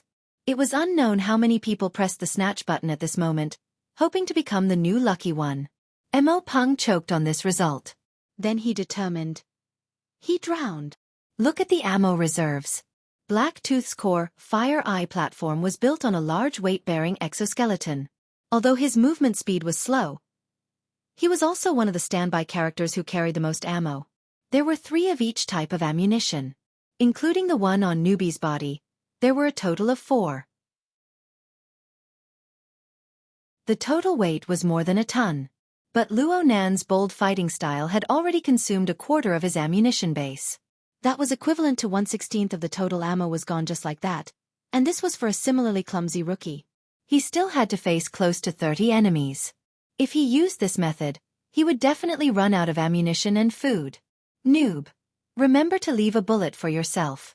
Otherwise, you'll be jumping into a ring of fire. The so-called jumping into a ring of fire was a term used in the wilderness. The general idea was that one would lose the ability to fight back and be humiliated in public like a circus animal. There were all kinds of weirdos in the game, and Mo Peng was really afraid that his brother would encounter such misfortune. So he was practically shouting at the top of his lungs, "Shoot! Shoot!" The real enemies were already closing in at this time. There were 5 or 6 people who entered the firing range of the Fire Eye platform one after another. These people weren't stupid. They spread out and closed in from different directions. For a time, the search radar alarms rang out incessantly. Luo Nan turned his head in all directions and roughly assessed the situation. Then, he didn't say anything. He just directly started fighting. The Fire Eye platform radiated a beautiful fan-shaped trajectory. Even though the battlefield was set to be daytime, it was still extremely dazzling. Shooting in all directions. Well, Luo Nan was quite receptive to suggestions. He used burst fire, but the speed was too fast. What difference was there from shooting in all directions? In order to keep up with the tempo of 6 targets, Luo Nan even brought out Black Tooth's most powerful individual weapon, the electromagnetic sniper cannon. Along with the crackling sound of electric currents, most of the precious special ammunition was fired in the blink of an eye. The spectators in Area A fell to the ground in laughter. He can't run. He's a super noob. In just a few breaths of time, 2 base numbers of ammunition were poured out. Everyone watching couldn't help but gasp in admiration. How bold! But it wasn't just the other side that couldn't do it. Luo Nan reaped a double kill amidst the sweeping trajectory of the electromagnetic sniper cannon. The powerful electromagnetic sniper cannon directly blasted a mutant into pieces. At this time, some people could see that Luo Nan had a single bright spot amidst the mess of game skills. His control of the bullet point was pretty good. His coordination ability was adequate. There was practically no way he could fly into the sky or dive into the ground. Otherwise, even with the support of the Fire Eye platform, it wouldn't have been that easy to obtain a double kill. The problem was that there really wasn't enough space. The number of enemies gathered in the surroundings was still increasing due to the previous taunt skill. The inefficient method of attacking in all directions wasted too many opportunities to control the tempo. So much so that there were 5 enemies that entered within a range of 500 meters at nearly the same time. This was originally an effective attack zone for the Fire Eye platform. But under the interference of many parties, Luo Nan's hands and feet were bound. Though the other side didn't have heavy firepower, they still had long-range professions. Luo Nan's Fire Eye platform, which couldn't be moved, was the best target. Bullets began to streak past his body. Some exploded on the platform's defensive armor, causing sparks to fly everywhere. Some of the equipment was damaged. Whether it was Mo Peng, Tian Qi, or Luo Biao, none of them had the energy to do anything right now. It took a long while before they managed to grind out a half-dead sentence. Let's first attack long range. Luo Nan still listened to their advice. He completely ignored the attacks coming from all directions. He concentrated his firepower on his own, hitting half of the third base of ammunition before finally submerging the target. A triple kill. And it was an achievement of consecutive kills. The system's voice became deep and powerful. Haya has activated the killing mode. Okay, at least he didn't lose out on this tortoise punch. Mo Peng and the other staff officers didn't know if they should feel relieved or sullen. Luo Nan asked them for help for the first time at this time. What do we do with Haya's close-range attacks? This terrible question of sharpening a spear at the last minute made Mo Peng fall backwards in anger. Close my ass. He can play with you however he wants to when he's close. Switch targets. Hurry. Switch targets. The closest opponent was already 100 meters away from him. It was a deep blue walker. It was an exoskeleton that possessed both strength and beauty. One couldn't see the rigidity of a machine at all. The Deep Blue Walker launched a snaking maneuver, drifting about. It was obvious that this was a veteran. The FireEye platform's radar was unable to lock onto the Deep Blue Walker effectively. Luo Nan could only rely purely on manual operation at this time. But with Luo Nan's ammunition consumption, he might not be able to touch the Deep Blue Walker even if he used up half of the base of ammunition. Luo Biao sighed in despair. You can call it GG. Haya doesn't have a close-range attack? Luo Nan didn't use his ultimate skill of submerging bullets. Instead, he sank into the pit of close-range attacks. He could only lower his head to look for his equipment. Mo Peng's eyes burned with rage as he watched. He hated that he couldn't just reach out and seize control of the FireEye platform. In the end, it was Tian Qi who pointed out, there's a hand cannon mounted on the right leg. By default, it's a burst shot, but it needs to be changed to a single shot. Otherwise, the recoil will be too strong. Luo Nan simply tossed aside the hindering electromagnetic sniper cannon. He reached out to touch the outside of his right thigh, and the corresponding device was triggered. Sure enough, a sinister hand cannon appeared in his palm. He simply took it. At this time, the Deep Blue Walker had already entered the 30-meter range. It began to push and accelerate, breaking through the sound barrier in the blink of an eye. F***CK. I can't even lift the gun barrel. Luo Nan really didn't lift the gun barrel. Instead, he just pointed it diagonally at the ground and fired a series of bombardments. The gun barrel, which was big enough to fit an infant's fist, pulsed slightly. The ground exploded into dust and smoke, flames, and liquid. A miserable hiss could be heard. The messy red earth suddenly swelled up, and a twisted and broken arthropod screeched as it struggled out. This consumed the last of its health, and it fell to the ground, unable to get up again. Haya kills people like flies. Who can stop him? The system's voice forcefully reached a climax. Whoosh! The gasps of surprise from the spectators of Area A were like the wind blowing across the prairie. They pressed the overgrown emotions into a similar shape. Giant mole cricket. There's actually such a sinister person. But he's dead. Did you see that? The radar didn't give off any warning. It didn't matter what species it was, or which player was driving it. This person was able to deceive the spectators, who had the omniscient view. This was admirable. But the result was that he was blasted into mush by the hand cannon. He died a miserable and sullen death. But how did he discover it? The intense advancement of the battle didn't wait for the spectators to sort out their doubts. The supersonic Deep Blue Walker had already pounced over. The alloy blade pointed forward, and the format of fire circulated on it in a cyclonic fashion. Cyclonic blade. This was already close to a fantasy martial technique. No one had ever seen it used in reality. The might of this blade could be said to be unstoppable. The blade flashed, and the defensive armor of the FireEye platform was directly split into two. It was softer than tofu. As for Luo Nan, he fell backward. His exoskeleton helmet cracked, and he cut an extremely sorry figure. But the moment he fell, the hand cannon, which had been pushed up by the powerful recoil, naturally lifted up. The special ammunition burst forth with sparks. Another burst of fire, and the remaining half of the ammunition in the magazine was emptied. At such a close distance, there was no reason for the bullets to miss as long as the trigger was pulled. The Deep Blue Walker let out a pained cry. The collision at supersonic speeds was quite painful, even with the exoskeleton neutralizing the impact. Luo Nan borrowed the recoil to pull apart the distance. When he landed, he just happened to pick up the electromagnetic sniper cannon he had thrown down. He raised the gun and took aim. The Deep Blue Walker endured the intense pain in his chest and performed a classic evasive maneuver. At the same time, the muzzle of Luo Nan's gun sprayed out a fully charged metal pellet. The heavy pellet pierced through the joint of the Deep Blue Walker's head and neck.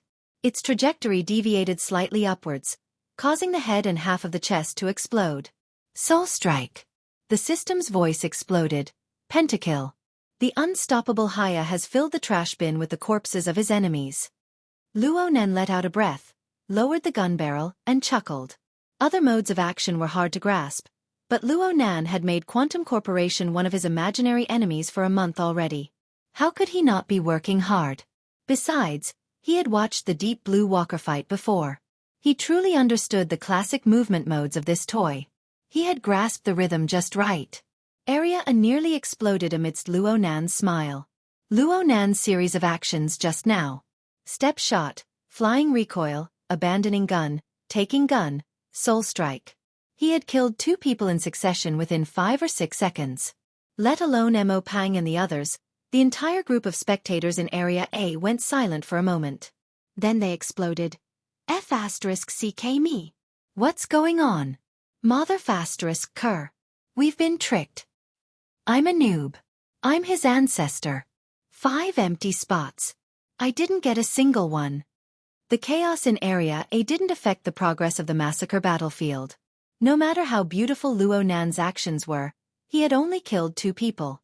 The following enemies couldn't see the marvelous scene. They only knew that the target was motionless and the barrage didn't start again.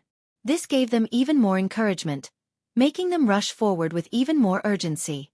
The Fire Eye platform had suffered an attack from the Deep Blue Walker's Cycleblade, and most of its functions had been crippled. It was currently undergoing self-repair with great difficulty. Luo Nan held a cumbersome electromagnetic sniper cannon in his hand. He also had an empty hand cannon. His future prospects were bleak. In just 5 seconds, another player rushed forward. He also chose the mutant species. Coincidentally, Luo Nan was quite familiar with it. It was the enormous wasp-like Feng Huang.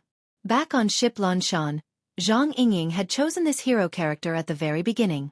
Luo Nan really didn't have any other choice right now, but he didn't pay any attention to the approaching threat. Instead, he whistled. This was the system's default function. It was the signal for newbie to reload. Reload your bird's egg. Down. The player who had victory in his grasp announced loudly in place of the system. A dazzling blade light appeared in the next second. The player's lower back was chopped off along with the poisonous needle. It was a fatal blow. The blade light vanished, and a majestic figure wearing a minimalist exoskeleton armor stood there like a mountain. Xuele had arrived. No one could see how he arrived. In a short 2 to 3 minutes, he broke through the encirclement, crossed a distance of 7 kilometers, and killed his way to Luo Nan. Xuele had already killed 3 people in the time it took to fight and run. He had silently activated his killing mode. Of the 34 people who had entered, 10 had already been eliminated. 8 of them were the results of the 2 of them. Some of the thousands of spectators even forgot to seize the opportunity to grab a seat. They watched the live broadcast in a daze. Their minds couldn't wrap around what was going on. Papercut was probably the calmest of all the spectators. From his perspective, this kind of result was only natural. Perhaps a month ago, Luo Nan's other qualities were at the level of an ordinary person, aside from his terrifying accumulation of soul strength. But as his cultivation progressed, his soul strength returned, and the imbalance between his body and soul was gradually smoothed out. He was undoubtedly in a period of rapid transformation. His absolute strength was limited by his physique. It couldn't be considered outstanding, but his endurance, balance, coordination, reaction speed, and other indicators had all exceeded the scope of an ordinary person. The foundation of a skyscraper was compared to a few simple rooms. Even if the height was about the same, their essence was completely different. Whether it was shooting randomly or wasting ammunition, Luo Nan had been observing and capturing the rhythm. Otherwise, he would have been able to kill the enemy 3 times in a row from a distance of several hundred meters. Did he really think that it was luck? This point was most evident in the instant he achieved a pentakill. Though his opponent had entered the realm of supersonic speed, their reaction speed was a light year apart. They were 2 completely different worlds. However, there was one thing that Papercut really didn't understand. He simply asked, "How did you discover that giant mole cricket?" "I sensed it." Luo Nan was calm now. He slowly reloaded through the robot dog, newbie, and answered as if it was a matter of course. "Hee, the sixth sense of a geek. Do you want to compete with us sisters?" Mo Han mocked him mercilessly. Papercut didn't understand it so superficially. Sensed it? Luo Nan was in the virtual world, and he had received guidance. His soul strength was restrained, and layers of electronic signals were transformed. What the hell was he supposed to sense?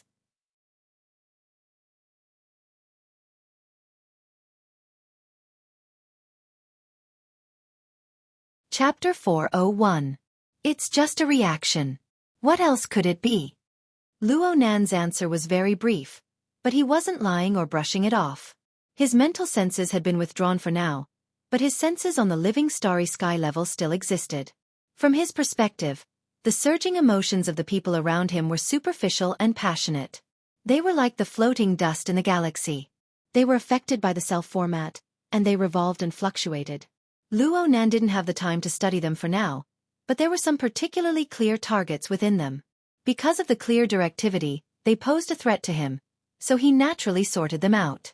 The level involved in this reaction was not lacking because of the conversion of electronic signals. It could be said that the early warning senses formed by a closed system were applicable to a wider and deeper area than expected.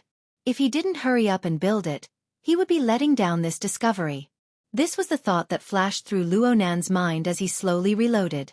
By the time he finished reloading, the situation on the reality battlefield had already completely reversed.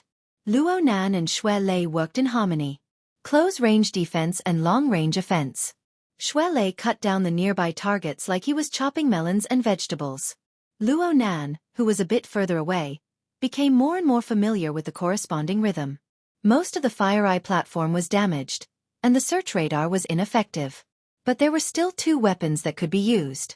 Pure manual operation, coupled with a clear sense of direction, gradually upgraded prediction, and super-strong reaction ability, formed a shooting precision that left one in despair. Luo Nan used 3 bases of ammunition during his pentakill. Then he slaughtered 4 more, but he didn't even use half of the base. The cold harvest made the vast majority of the combatants despair.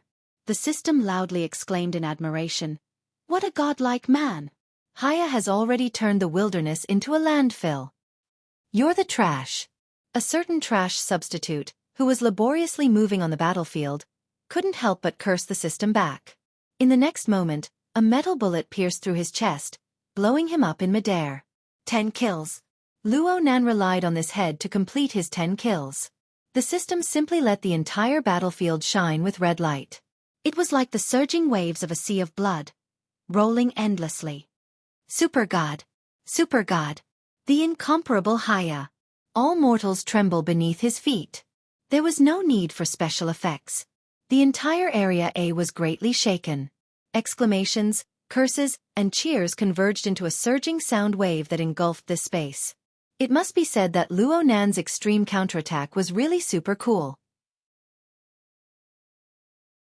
Even though everything happened in the blink of an eye, his coordination and reaction speed that far exceeded a normal person's allowed him to fully stretch his limbs, making him appear very relaxed.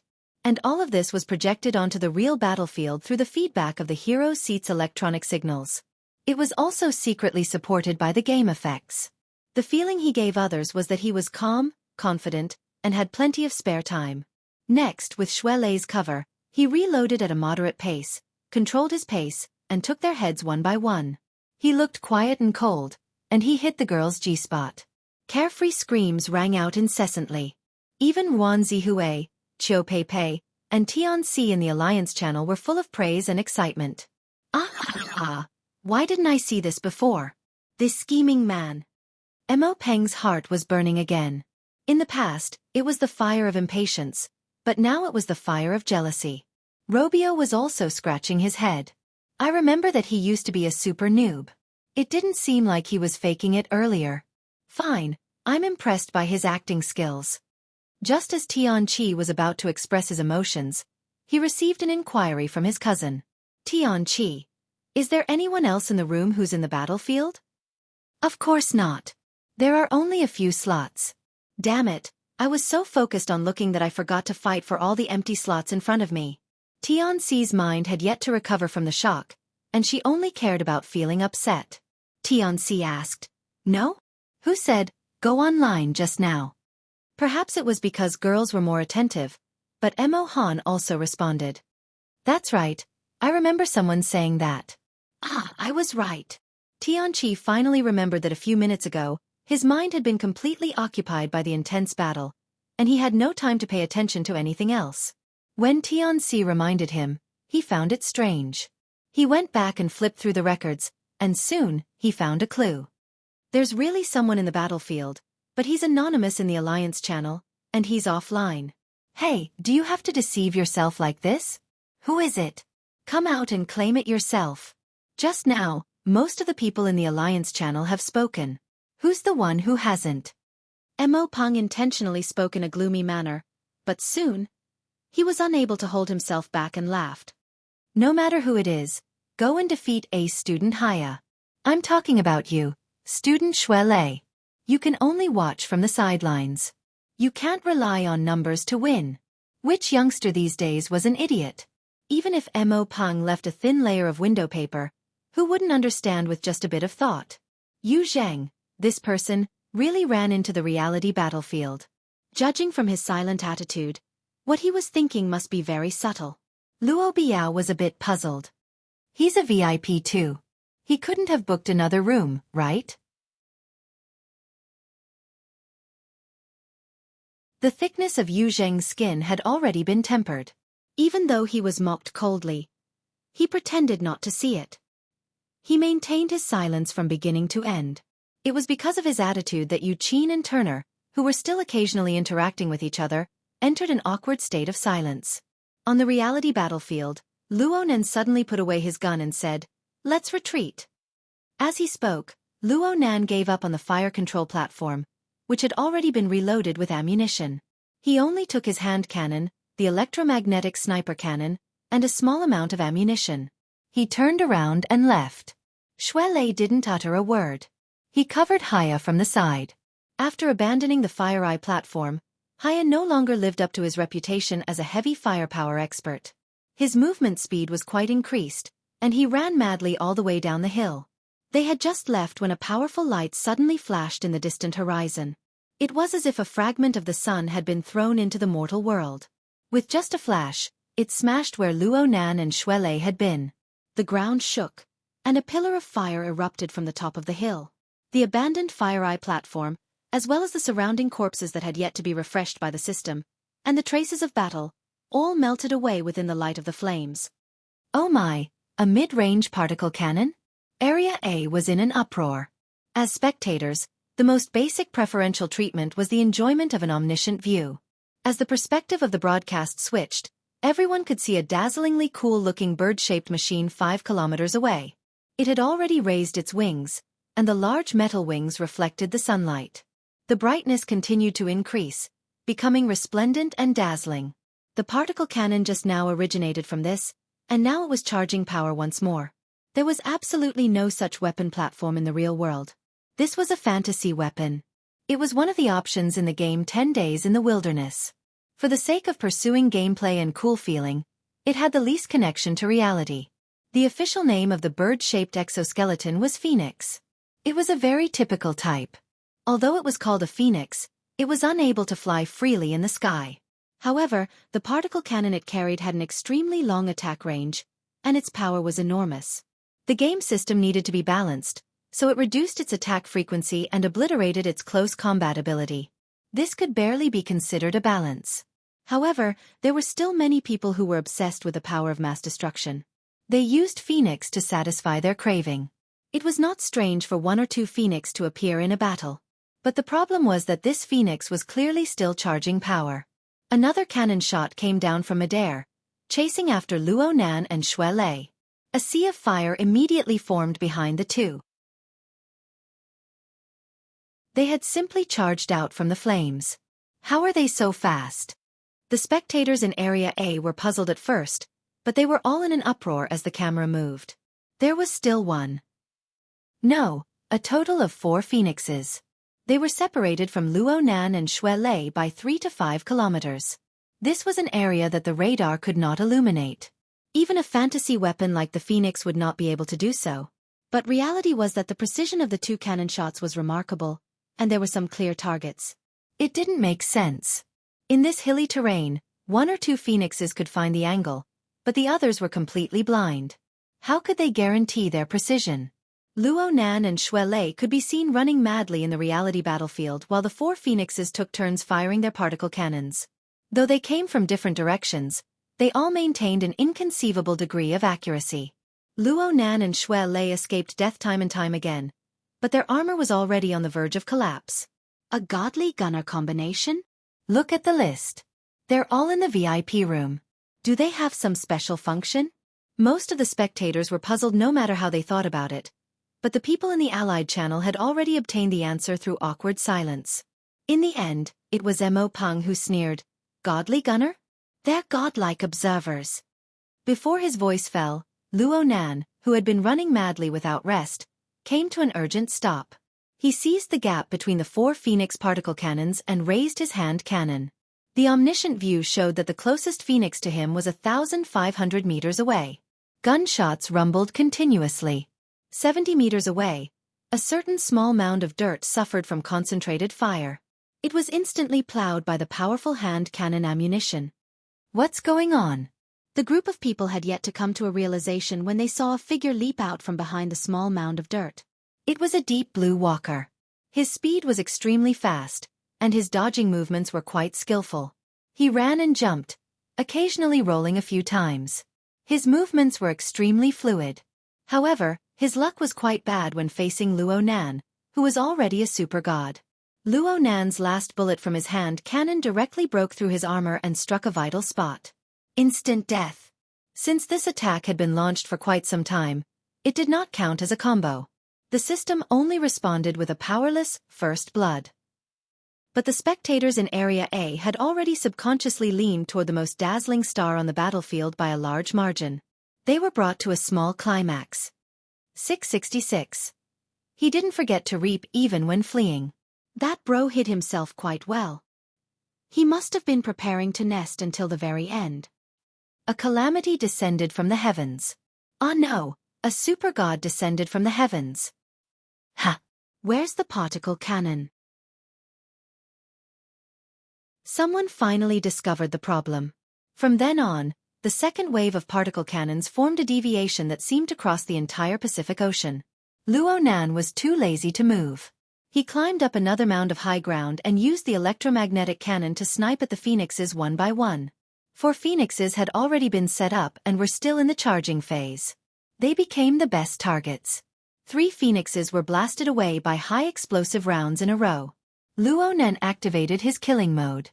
With great difficulty, the farthest particle cannon had exceeded Luo Nan's firing range. It had calculated the coordinates and was about to charge its power successfully, but Luo Nan, who was on top of the mound, suddenly disappeared the instant before the particle cannon was fired. Your target has left the game. Ha! Luo Nan was stunned for a moment, but his blade suddenly flashed. Xue Lei, who had been hiding and moving swiftly, was killed painfully. Everything turned to ash. F***CKME. Banging sounds rang out from within the maglev cabin. The 4 second generations that were participating in the battle exited the cabin one after another. All of them were gnashing their teeth. Zhu Maoshuan didn't join the game, but his expression was extremely ugly. Someone shouted, "That bro named you is really useless. He can't even hide properly?" If he persisted for another 5 seconds, he would have definitely killed those 2. Hey, where's he? He shifted his gaze and saw the maglev cabin Yu Zhang was in. A red light lit up outside. Then the cabin automatically opened, and Yu Zhang practically rolled out. Under the bombardment of Luo Nan's hand cannon, he was forced to carry out a series of dodges. The bullets that constantly brushed past his body completely controlled his rhythm, forcing him to perform operations that exceeded his limits. He did it in a daze. He finished it in a daze. Then the evil consequences of exceeding his limits came rolling back. He did his best to cover his mouth, but he was unable to hold it in. The alcohol and snacks he had stuffed into his stomach sprayed out through the gaps between his fingers. There was even quite a bit that splashed onto his face.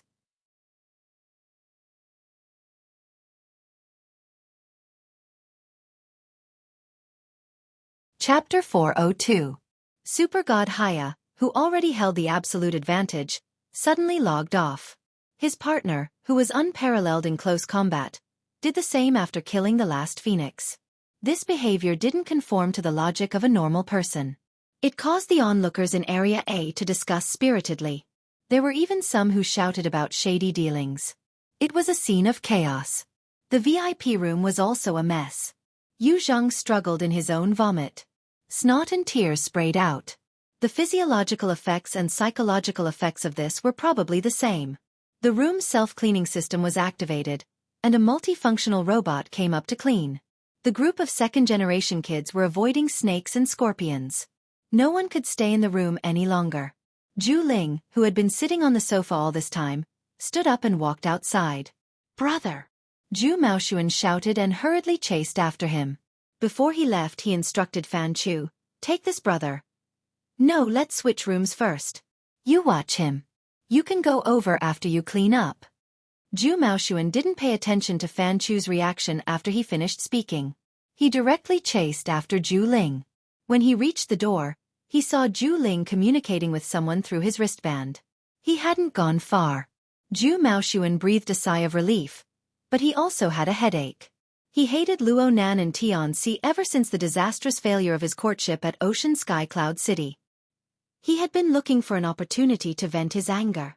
Tonight, he learned from Fan Chu that Luo Nan and Tianxi had come over. He wanted to trip them up and give this adulterous couple a taste of his own medicine. It wasn't that he couldn't do it, but he wouldn't have any face to do so. It just so happened that his cousin and a group of military officers were upstairs being invited to a banquet. The identities of both parties attending the banquet were quite special. He wanted to borrow this opportunity to play a bit more clever. Who would have thought that the opening he chose was that Yu Zhang didn't know how to do things? He had people evacuate the room early on, causing a disturbance in the hero seat. Zhu Maoshuan had been impulsive for a moment. He wanted to play around in the game before he acted in reality to warm up the place.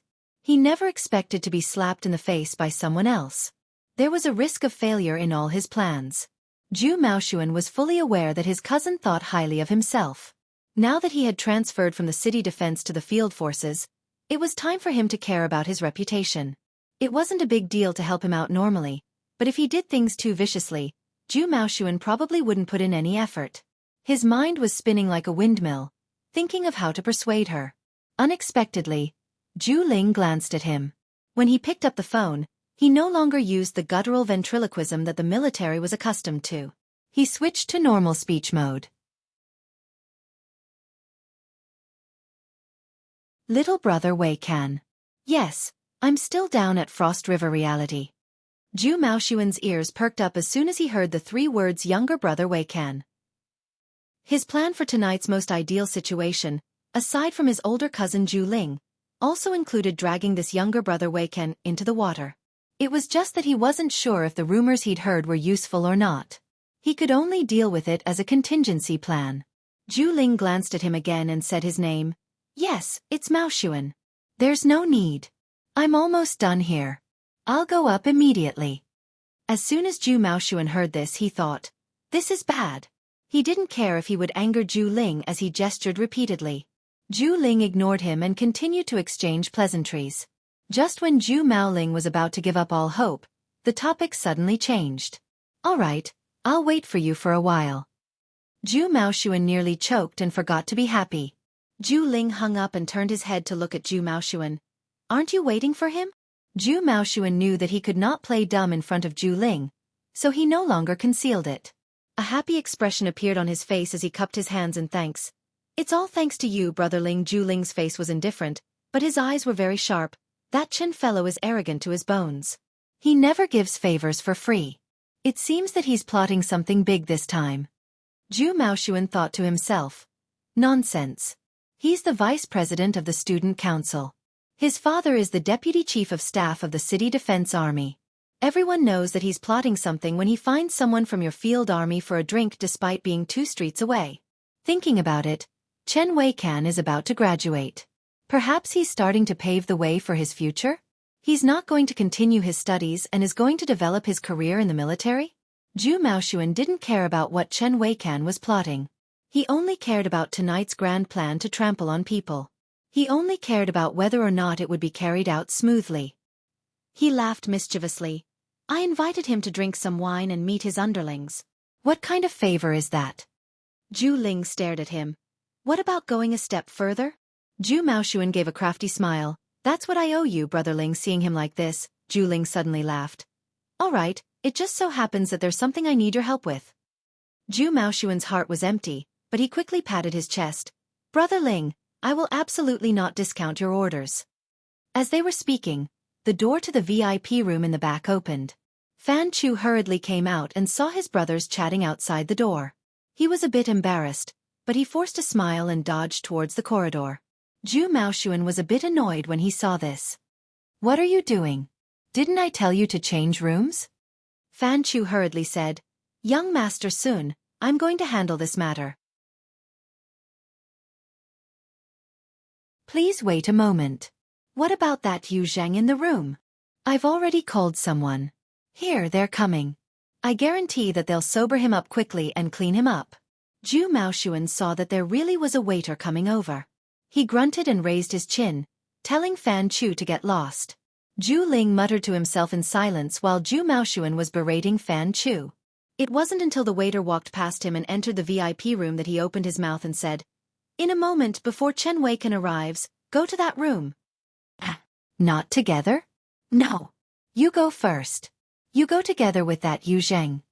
Zhu Ling glanced at his cousin and spoke with a tone that could not be refused. "Just the two of you." Zhu Maoxuan was stunned. This didn't seem right. While Zhu Maoxuan was dizzy, Fan Chu's head was full of questions. He was very vexed. From his perspective, Zhu Maoxuan's request to change rooms was preposterous. Everyone knew that resources like the VIP room had to be reserved. Now that Frost River reality was full, changing rooms was easier said than done. Fortunately, his luck was pretty good tonight. After a delay of 2 minutes, there was a VIP room that wanted to check out. He used a god-level operation to get the room before the customers lined up to reserve it. But just as he spoke to the group of second-generation young masters in the room, the VIP room guide sent a message. The customer who just checked out refused to leave and requested to renew the room. If this was the case, Fan Chu could have used the excuse of store regulations to evade it. But he heard 2 names from the guide. Young Master Xie, Young Master who are both here. Fan Chu's heart was about to explode. He barely managed to deal with Zhu Maoxuan's questions.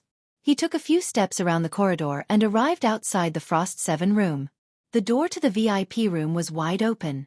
The beautiful guide was at the door, dealing with the questions of the customers inside. For a time, she was in a difficult situation. "Why didn't you wait for us to leave before initializing it? Isn't Frost River Reality supposed to preserve the data of all VIP customers? Canceling or renewing a subscription is very normal. We admit that we lost our reservation, but we haven't even unloaded our equipment. We haven't even left the door. Why are you doing this to us? We won't make things difficult for you. Where's Yin Lu? You can have her come over and communicate with us." Fan Chu's heart was filled with bitterness when he heard the name Yin Lu. If he really did attract that person, then his position as store manager would be pretty much abolished. He was a clever person. Although he had not entered, he had a general understanding of what was going on from these snippets of conversation. In the end, it was a disaster caused by him forcefully cutting the queue. In order to replace the customers who had made reservations, he had done a small violation of the rules. Before the automatic cancellation process was completed, he had initialized Frost 7's data a few seconds in advance. As long as the customers truly wanted to leave, this was nothing. However, when they changed their minds and wanted to renew the reservation, the 2 processes did not verify each other's faults. This caused a loophole. But what was going on with the data? Fan Chu pondered for a moment. He braced himself and walked in. He saw that there weren't many people in the room. Aside from Young Master Xie, Young Master Hu, Xie Junping, and Hu Huaying, there was a relatively unfamiliar person. He looked like a pale scholar, but his voice was very sharp. Most of the questioning words came from his mouth. "Ah, Young Master Xie. Young Master Hu, sorry. I'm the manager here, Fan Chu. Sorry for what happened just now. It might be because of the opening of a new store. There are some problems with the system connection. It's not just this room. The other room, Frost 2, also has a similar problem. We are currently working on solving it." Fan Chu gathered his courage and secretly used a trick. He was prepared to put these 2 headaches together and solve them together. Renewing the reservation is definitely not a problem. However, reserving the room is a bit difficult. If the 3 of you don't mind, can we switch rooms? If Xie Junping agreed, Fan Chu dared to let them go to Frost 2, where Zhu Maoxuan and the others were. They would swap rooms and make the disturbance disappear without a trace. He had a good plan. Unfortunately, the crux of the matter did not lie here. Fan Chu, is it? Let's not talk about renewing the reservation for now. I want to ask you right now. How are you going to return the data that was erased by your initialization? The one who spoke was Xie Junping. He was dressed rather strangely today. He wore a retro training suit and a buttoned gown that was loose from top to bottom. At first glance, he really did have the air of an immortal. It was just that his face was dark and his mood was terrible. That's right. Who cares about this shitty room? We want the data. The data. The brother with the shrill voice was certainly a bit neurotic. He was clapping his hands and shouting. He was extremely excited, and he felt as if he could go crazy at any moment. Fan Chu felt that things weren't too good. He probed, "Young Master Xia, are you talking about the game data? We definitely have it here. If we switch to any other room, we can seamlessly access it." Bull**T game. The neurotic brother jumped. He really jumped. He jumped again and again as he waved his fists. That was the structure of the magic array that I painstakingly deduced. I finally had a bit of inspiration with great difficulty, and now it's all F***king ruined. Ruined. It wasn't successful in the first place. Hu Huaying was the most indifferent of the three. He had always disapproved of Xie Junping's methods, so he muttered in a low voice. Neurotic, oh, he was actually the former president of the Mystic Arts Research Society, Du Yong. His ears were extremely sharp. When he heard this, he glared at him and cussed, "Screw off. Amateurs shouldn't interrupt." Hu Huaying was too lazy to bicker with a neurotic person. He just silently gave him the middle finger. Xie Junping's face was still dark as he stared at Fan Chu. We used the projector in the VIP room to make changes to the design. We tossed and turned for the better part of a day, and we were close to success. Then, with your initialization, everything was wiped clean. And these are things that I will have great use for very soon. Tell me clearly right now. Does your system automatically save them? Can I get my data back? Fan Chu's forehead was beaded with sweat. He knew that this matter would not be easily resolved. In the end, he did not dare to answer directly. He could only say, "Young Master Xia, I will immediately contact the technicians and do my best to give you a satisfactory answer." Xie Junping's feet moved. Based on his previous temper, he would have already kicked him. However, this period of abiding by the precepts and cultivating still had some effect. The nameless fire stirred and was actually suppressed again. He silently recited, "Abiding by the precepts and advancing diligently, restraint comes first." Then, he no longer paid attention to Fan Chu and turned to Du Yong. "Sissy, who else do you think can do it according to the previous draft?" Du Yong was irritated. He paced in place, grinding for a long time before saying, "When it comes to the mystic arts, I still rather admire Tang Yi." "Then contact her and ask her for help." Du Yong gaped. Whatever neurosis and irritation had disappeared. All that was left was embarrassment and embarrassment. Xie Junping was finally irritated when he saw this. He stepped forward and grabbed Du Yong by the collar. "You led me through the door, and then this happened. So what if you help me ask someone?" Du Yong did not have any temper at this moment. He even stuttered, But Tang Yi, as she's not likely to care." "How do you know if you don't ask?" "Then can I ask?" Xie Junping took a deep breath and let go of Du Yong's collar. He took 2 steps back and massaged his temples in thought for a moment. He dialed a number through his wristband. After a few seconds, the call connected. He coughed and naturally lowered his posture. "Nanster, there's something I want to ask you. It's about... How do I say it? It's about a problem in the mystic arts. Aren't you very good at, very interested in this? So, I want to ask about this thing about magical arrays." Xie Junping's stuttering appearance was too different from before. Even Du Yong, who was conflicted about whether or not to call Tang Yi, could not help but turn his head to look. Xie Junping did not care about this. He walked a few steps deeper into the room and grunted in response. Suddenly, he raised his voice. "Hey, you're at Frost River Reality? Which store?" "Aurora Cloud City." "Holy crap. Xie Junping suddenly became excited. Hurry up. Hurry up. I'm at Frost 7 in the VIP area. Husseiner and Sissy Do are also here. Can't leave? Entertaining friends? That group. Can I go? Which room? Luxury room A. Frost 7. Okay, we'll be right there. He hung up and clapped his hands. Don't worry about this for now. Hey, Sissy Do, did you get through? Du Yong responded with a bitter face. Tang Yi said she has a party tonight, a date tomorrow, and a mission the day after tomorrow. She won't take any orders. Xie Junping rolled his eyes. Then let's disband. Nanster and his friends are here. Let's go meet them. Yeah, let's see if there are any other opportunities to turn things around. As he spoke, his gaze turned to Fan Chu. You, prepare 4 exquisite fruit platters and enough alcohol. Oh no. Non-alcoholic drinks. Send them to Frost 7. Be quick. Also, we can't delay here. Hey, why are you in a daze? Do you remember? Frost 7. Frost 7. How could Fan Chu not remember? He had personally given this room to Yu Zheng an hour ago to give him face. There was indeed a young man called Nanster inside.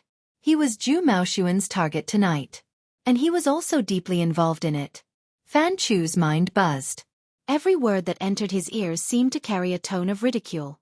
He did not make a sound. With great difficulty, he used his many years of habit to nod in agreement. Then he turned around in a panic, forgetting that the guide was behind him. His foot hooked onto the guide's high heels.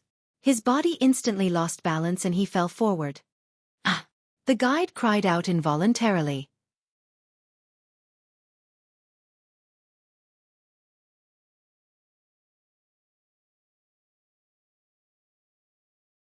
Chapter 403.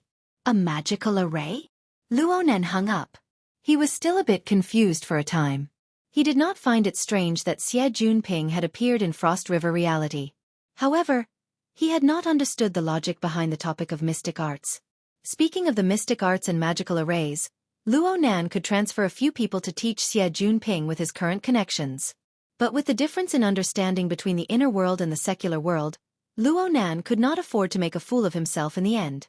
In case he encountered a swindler or something. Luo Nan felt that he should first help Xie Junping check things out. However, Luo Nan's focus was not on this right now. The reason why he wanted to quit the game and give up on the hero seat despite his irreversible victory was because the important person he invited, Cat Eyes, had already arrived. She had contacted him through the Hexa ear. He came out of the room while he was talking to Xie Junping. He stood by the door and waited. The call ended. He had already sensed Cat Eye's arrival, but his gaze swept over her. He was unable to immediately catch sight of her. Only when the real person stood before him and looked at him quietly did Luo Nan lock onto his target. Today, Cat Eyes was dressed in a minimalist style. She wore a light blue high-waist skirt, a white sweater, and nude high heels. She was so plain that not a single pattern could be seen. This was the first time Luo Nan saw her wearing a skirt, so he was unable to recognize her at first glance. However, it must be said that it was hard to change a person's habits. She was clearly wearing a plain dress, but Cat Eyes wore a black motorcycle jacket over it. The jacket was adorned with rivets. Paired with her parted hairstyle that covered half of her eyes, her large earrings on one side, and her fiery red lip makeup, she exuded a decadent aura that said, "I am very beautiful, but I will destroy myself at any moment." Cat Eyes must have drunk before coming. The faint smell of alcohol lingered around her as she stood before him. It was faint but not unpleasant. In his heart, Luo Nan felt that Cat Eye's current outfit was very beautiful. At the very least, it was more appealing to his taste than the nightclub style or the street dance style of the past. Cat Eyes tilted her head slightly and sized him up. Luo Nan did not know what she was thinking, but he could see disdain, provocation, and so on in her slightly raised eyes. She lacked the goodwill that a fellow practitioner should have. In the next moment, a smile blossomed on Cat Eye's face and lips. It was just like her makeup. Her plain foundation was strong. She took another step forward and was already sticking to Luo Nan's shoulder. She reached out her hand and hooked onto the crook of the arm of the boy in front of her. However, Cat Eyes was wearing high heels. She was taller than Luo Nan by 4 or 5 centimeters. This action was like a deformed hug between old friends. In short, it was very intimate. Especially when her slightly greasy red lips pressed against Luo Nan's ear. She lightly breathed. "Master, I will heed your call." The combination of alcohol and perfume produced an intoxicating magnetic force. Luo Nan's body froze for a moment. He was definitely nervous. This was the first time in his life that someone had called him master. Especially a beautiful woman who was so close to him. He could feel the warmth and elasticity of her body through half of his arm. At this moment, Luo Nan could faintly feel that there were 2 to 3 types of hormones secreting abnormally within his body. This caused his heartbeat, blood pressure, and so on to rise. He even felt hungry. However, after the physical reaction, a more subtle psychological factor arose. He couldn't distinguish more details, but he was unusually sensitive to the stimuli that caused it. His body did not move, but his eyes passed over Cat Eye's shoulder and stared straight ahead. He whispered, "What did you call me?" "My master, the man who dominates me." Cat Eyes let out a low laugh. Her greasy breath lingered around Luo Nan's ear and neck. Luo Nan's eyebrows jumped. Cat Eyes' voice was sharp and clear, but when she deliberately lowered her voice, it had a metallic quality to it. It was like a light and thin blade scraping away fine lint while sticking close to a person's skin. It was comfortable and chilling. It was just like what Cat Eyes was doing right now. Her body created a sense of intimacy, but her bones were ice-cold vigilance and resistance. There was even an even more hidden and intense inclination towards destruction. Tisk! Luo Nan was a bit annoyed. Did this mean that his good intentions weren't repaid? Originally, he wanted to call her over and have a good chat. It would have been fine if she had maintained her previous indifference, but who was she trying to mock by putting on the face of a mistress? Could it be that I really want to destroy you? It was this flashing thought that suddenly touched a certain button in a complex physiological and psychological mechanism. He suddenly froze for a moment, and a certain advanced thought burst out of its eggshell. It was like a gorgeous and malevolent viper, emitting a hissing hiss. It was very easy to destroy. This thought was born, and the first thing to respond was his body's instincts. In an instant, the secretion of various hormones within his body exploded. His heartbeat, blood pressure, and hunger increased once more. Together, they formed a feeling of excitement that he had never felt in his entire life. The excitement was so sudden and intense that an astonishing heat burst forth from his internal organs. His entire body seemed to swell by a size. This sudden burst of energy acted on his nervous system. Luo Nan's forearm unconsciously raised to exert force, but it touched Cat Eyes' elbow.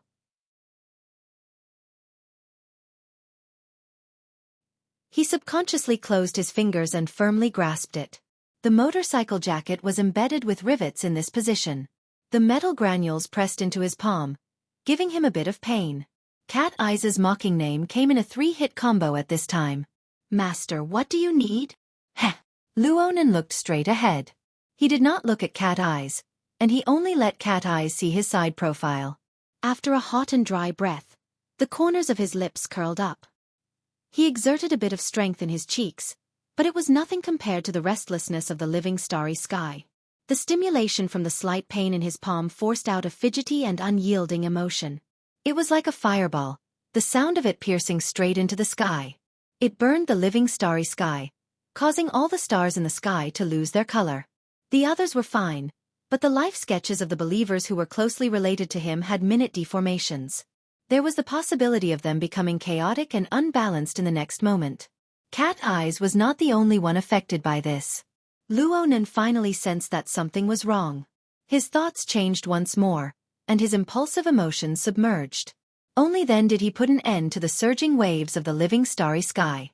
The danger did not manifest. It only rippled slightly on a level that was hard for the believers to detect. And Cat Eyes clearly did not sense it at all. So in essence, Cat Eyes was just saying it.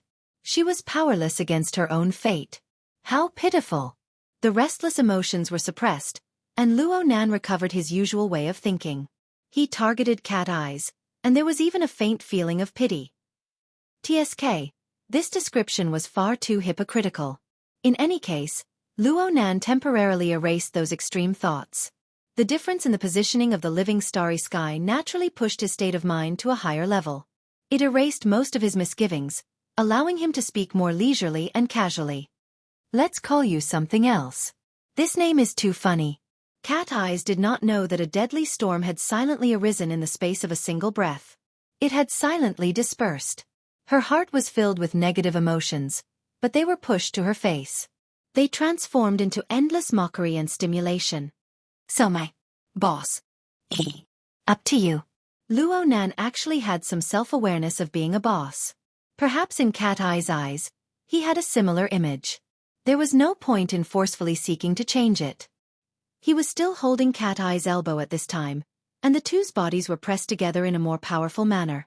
It was fine when Luo Nan was in a restless mood, but something was wrong now. Luo Nan took the initiative to let go and spoke softly. Brother Papercut will come over in a bit. I'll wait for him here. You go in first. Leicester is inside. Cat Eyes was clearly stunned when she heard the names Papercut and Shui Lei. This situation was a bit different from what she had imagined. She felt a bit awkward. Perhaps. Yes, boss. In the end, Cat Eyes let go of Luo Nan's arm. She wore a smile that was both intoxicated and mocking as she walked into the room. Luo Nan did not move at all. After he let go, his slightly outstretched arm was actually stiff. Of course, his words were just an excuse. He had contacted Papercut long ago. Papercut and Tianxi were in the strategy room right now. They would come over in a moment. It wasn't like he didn't know the place. What was there to welcome? The reason why he said this was because he needed a buffer. Tonight's meeting was far from what he had originally imagined. Without Papercut, not only did he not know what to say, but his mood was also off. Yes, the restlessness that he had just suppressed had come to add to the chaos after Cat Eyes left. The entrance to the luxurious room was wooden. Area A's 2D and 3D interweaved. The gorgeous and bewildering light and shadow effects made him even more annoyed. Advertisements were inevitable in such a crowded area. 7 or 8 out of 10 advertisements were supported by handsome men and beautiful women. Luo Nan had seen them in the past, but now that he saw the beautiful female stars flashing across the hologram, his feelings were different. It really was different. Back when he was facing Cat Eyes, he had only used simple concepts and descriptions. He had thought of them and used them when he felt that they were appropriate. But now, under the bewildering light and shadow, these rigid concepts were like the residual sensations on half of his body. They were faintly discernible, but they came alive one after another. The entire world that operated according to established laws and principles was becoming more and more complex and chaotic. Luo Nan subconsciously licked his lips. He waited for over a minute, but Papercut had yet to return. Even Xie Junping, who said he would come to ask for guidance, was nowhere to be seen. Though there were only Cat Eyes and Shui Lei in the room, the atmosphere was strangely harmonious. They were chatting happily. All of this was reflected in Luo Nan's sensory network. It was as if he could see it with his own eyes. Shui Lei asked Cat Eyes about her occupation. He was very curious about the lifestyle of a veteran ability user. Cat Eyes picked up a piece of fruit and answered casually, "I'm just an ordinary dance teacher. I partnered up with someone to establish a studio. It's mainly for short-term training in the entertainment circle. Occasionally, I'll do some choreography." Wow, you get to meet a lot of celebrities? Not really. I mainly train newcomers. There are quite a few silly, sweet, and black-bellied women who dream of being a celebrity. But a considerable portion of them might go drink and sing with celebrities in the blink of an eye. It's very interesting.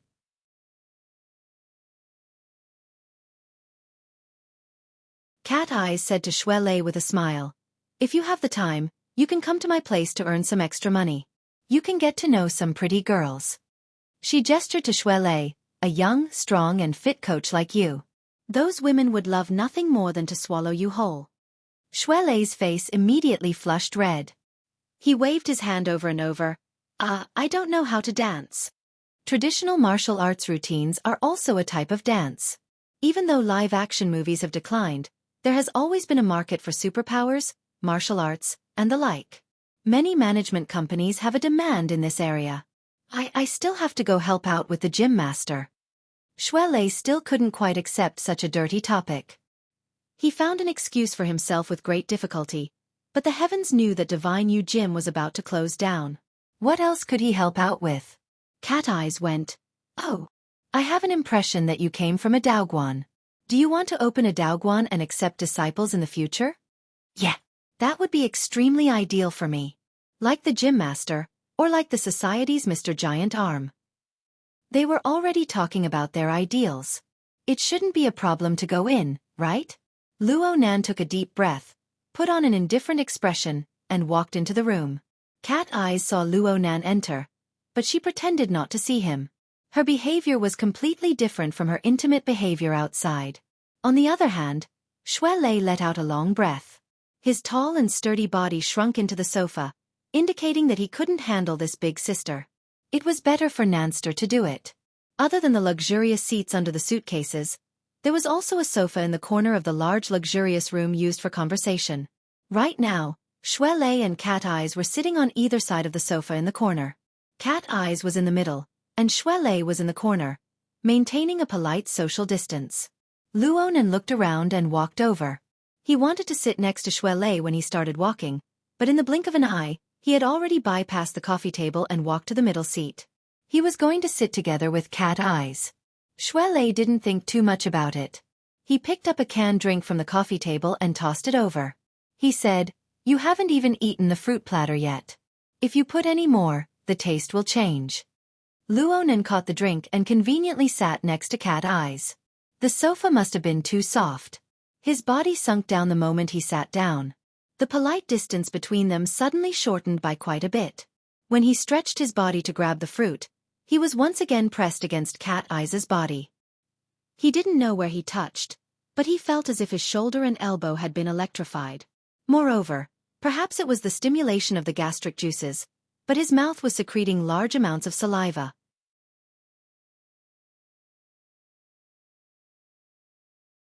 His cheeks and the corners of his mouth were numb, and even his breathing had changed. Was he nervous? Or was he enjoying it? Luo Nan wanted to do a bit of self-analysis, but the train of thought in his mind was too chaotic. It couldn't even compare to when he wanted to destroy someone earlier. Cat Eyes didn't utter a single word. Luo Nan took a sliced apple and took a bite. He didn't feel anything, but his saliva secreted in large amounts once more. Yep, it was sour. At this time, Cat Eyes picked up the canned drink and shook it. "This thing is boring. Do you have alcohol?" "I remember that there's some in the fridge." Xue Lei immediately got up to get it. He looked at it and said, "There's only a bottle of whiskey left." "Do you have ice cubes?" "I have a can." "If you do, then bring it over. Also, glasses. I want 3. "Huh. You guys come too. What's the point of drinking alone? We're all underage." Xue Lei expressed that he was an obedient child. Cat Eyes laughed wantonly. "Minors don't drink because their organs haven't fully developed. The stimulation of alcohol will bury hidden dangers. But you guys are already ability users. What are you afraid of?" Xue Lei was a bit conflicted, but he still tossed and turned in front of the fridge. Cat Eyes took advantage of Xue Lei's back facing her to lean toward Luo Nan. Her red lips whispered by his ear, "Boss, if you want to take advantage of me, hard liquor is a good reason. This is my suggestion." She laughed as she spoke, releasing a seemingly never-ending stream of mockery. Not only toward Luo Nan, but also toward herself. Her slender neck leaned forward, and her half-length hair fell down like a thin curtain. It was the only thing that covered the two's faces.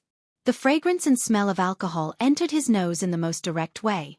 Luo Nan's mind buzzed for a moment. His internal and external senses were all warped. He only remembered turning his head, and his lips streaked across the smooth and slightly damp curtain of hair. He touched the side of the exquisite and smooth forehead and stopped there. It was hard to continue, but he was unwilling to move away. "Nanster, I'm here." Xie Junping pushed open the door in a hurry, guiding the bewildering lights of Area A. It just so happened to shine on the bodies of the two figures on the sofa. His footsteps slowed, and Hu Huaying bumped into his back from behind. Then Mo Han's clear voice rang out behind them. "Hey, who are you guys?" Xue Lei, who was furthest inside, turned his head. Then his hand shook, and a small portion of the alcohol poured over the ice cubes in the glass. A small portion spilled onto the carpet. The luxurious room suddenly became lively. For the fastest novel reading without errors, please visit You're tuning in to the Xiaofan's Wuxia Tales YouTube channel. Don't forget to subscribe and join us on this journey to catch the most captivating stories.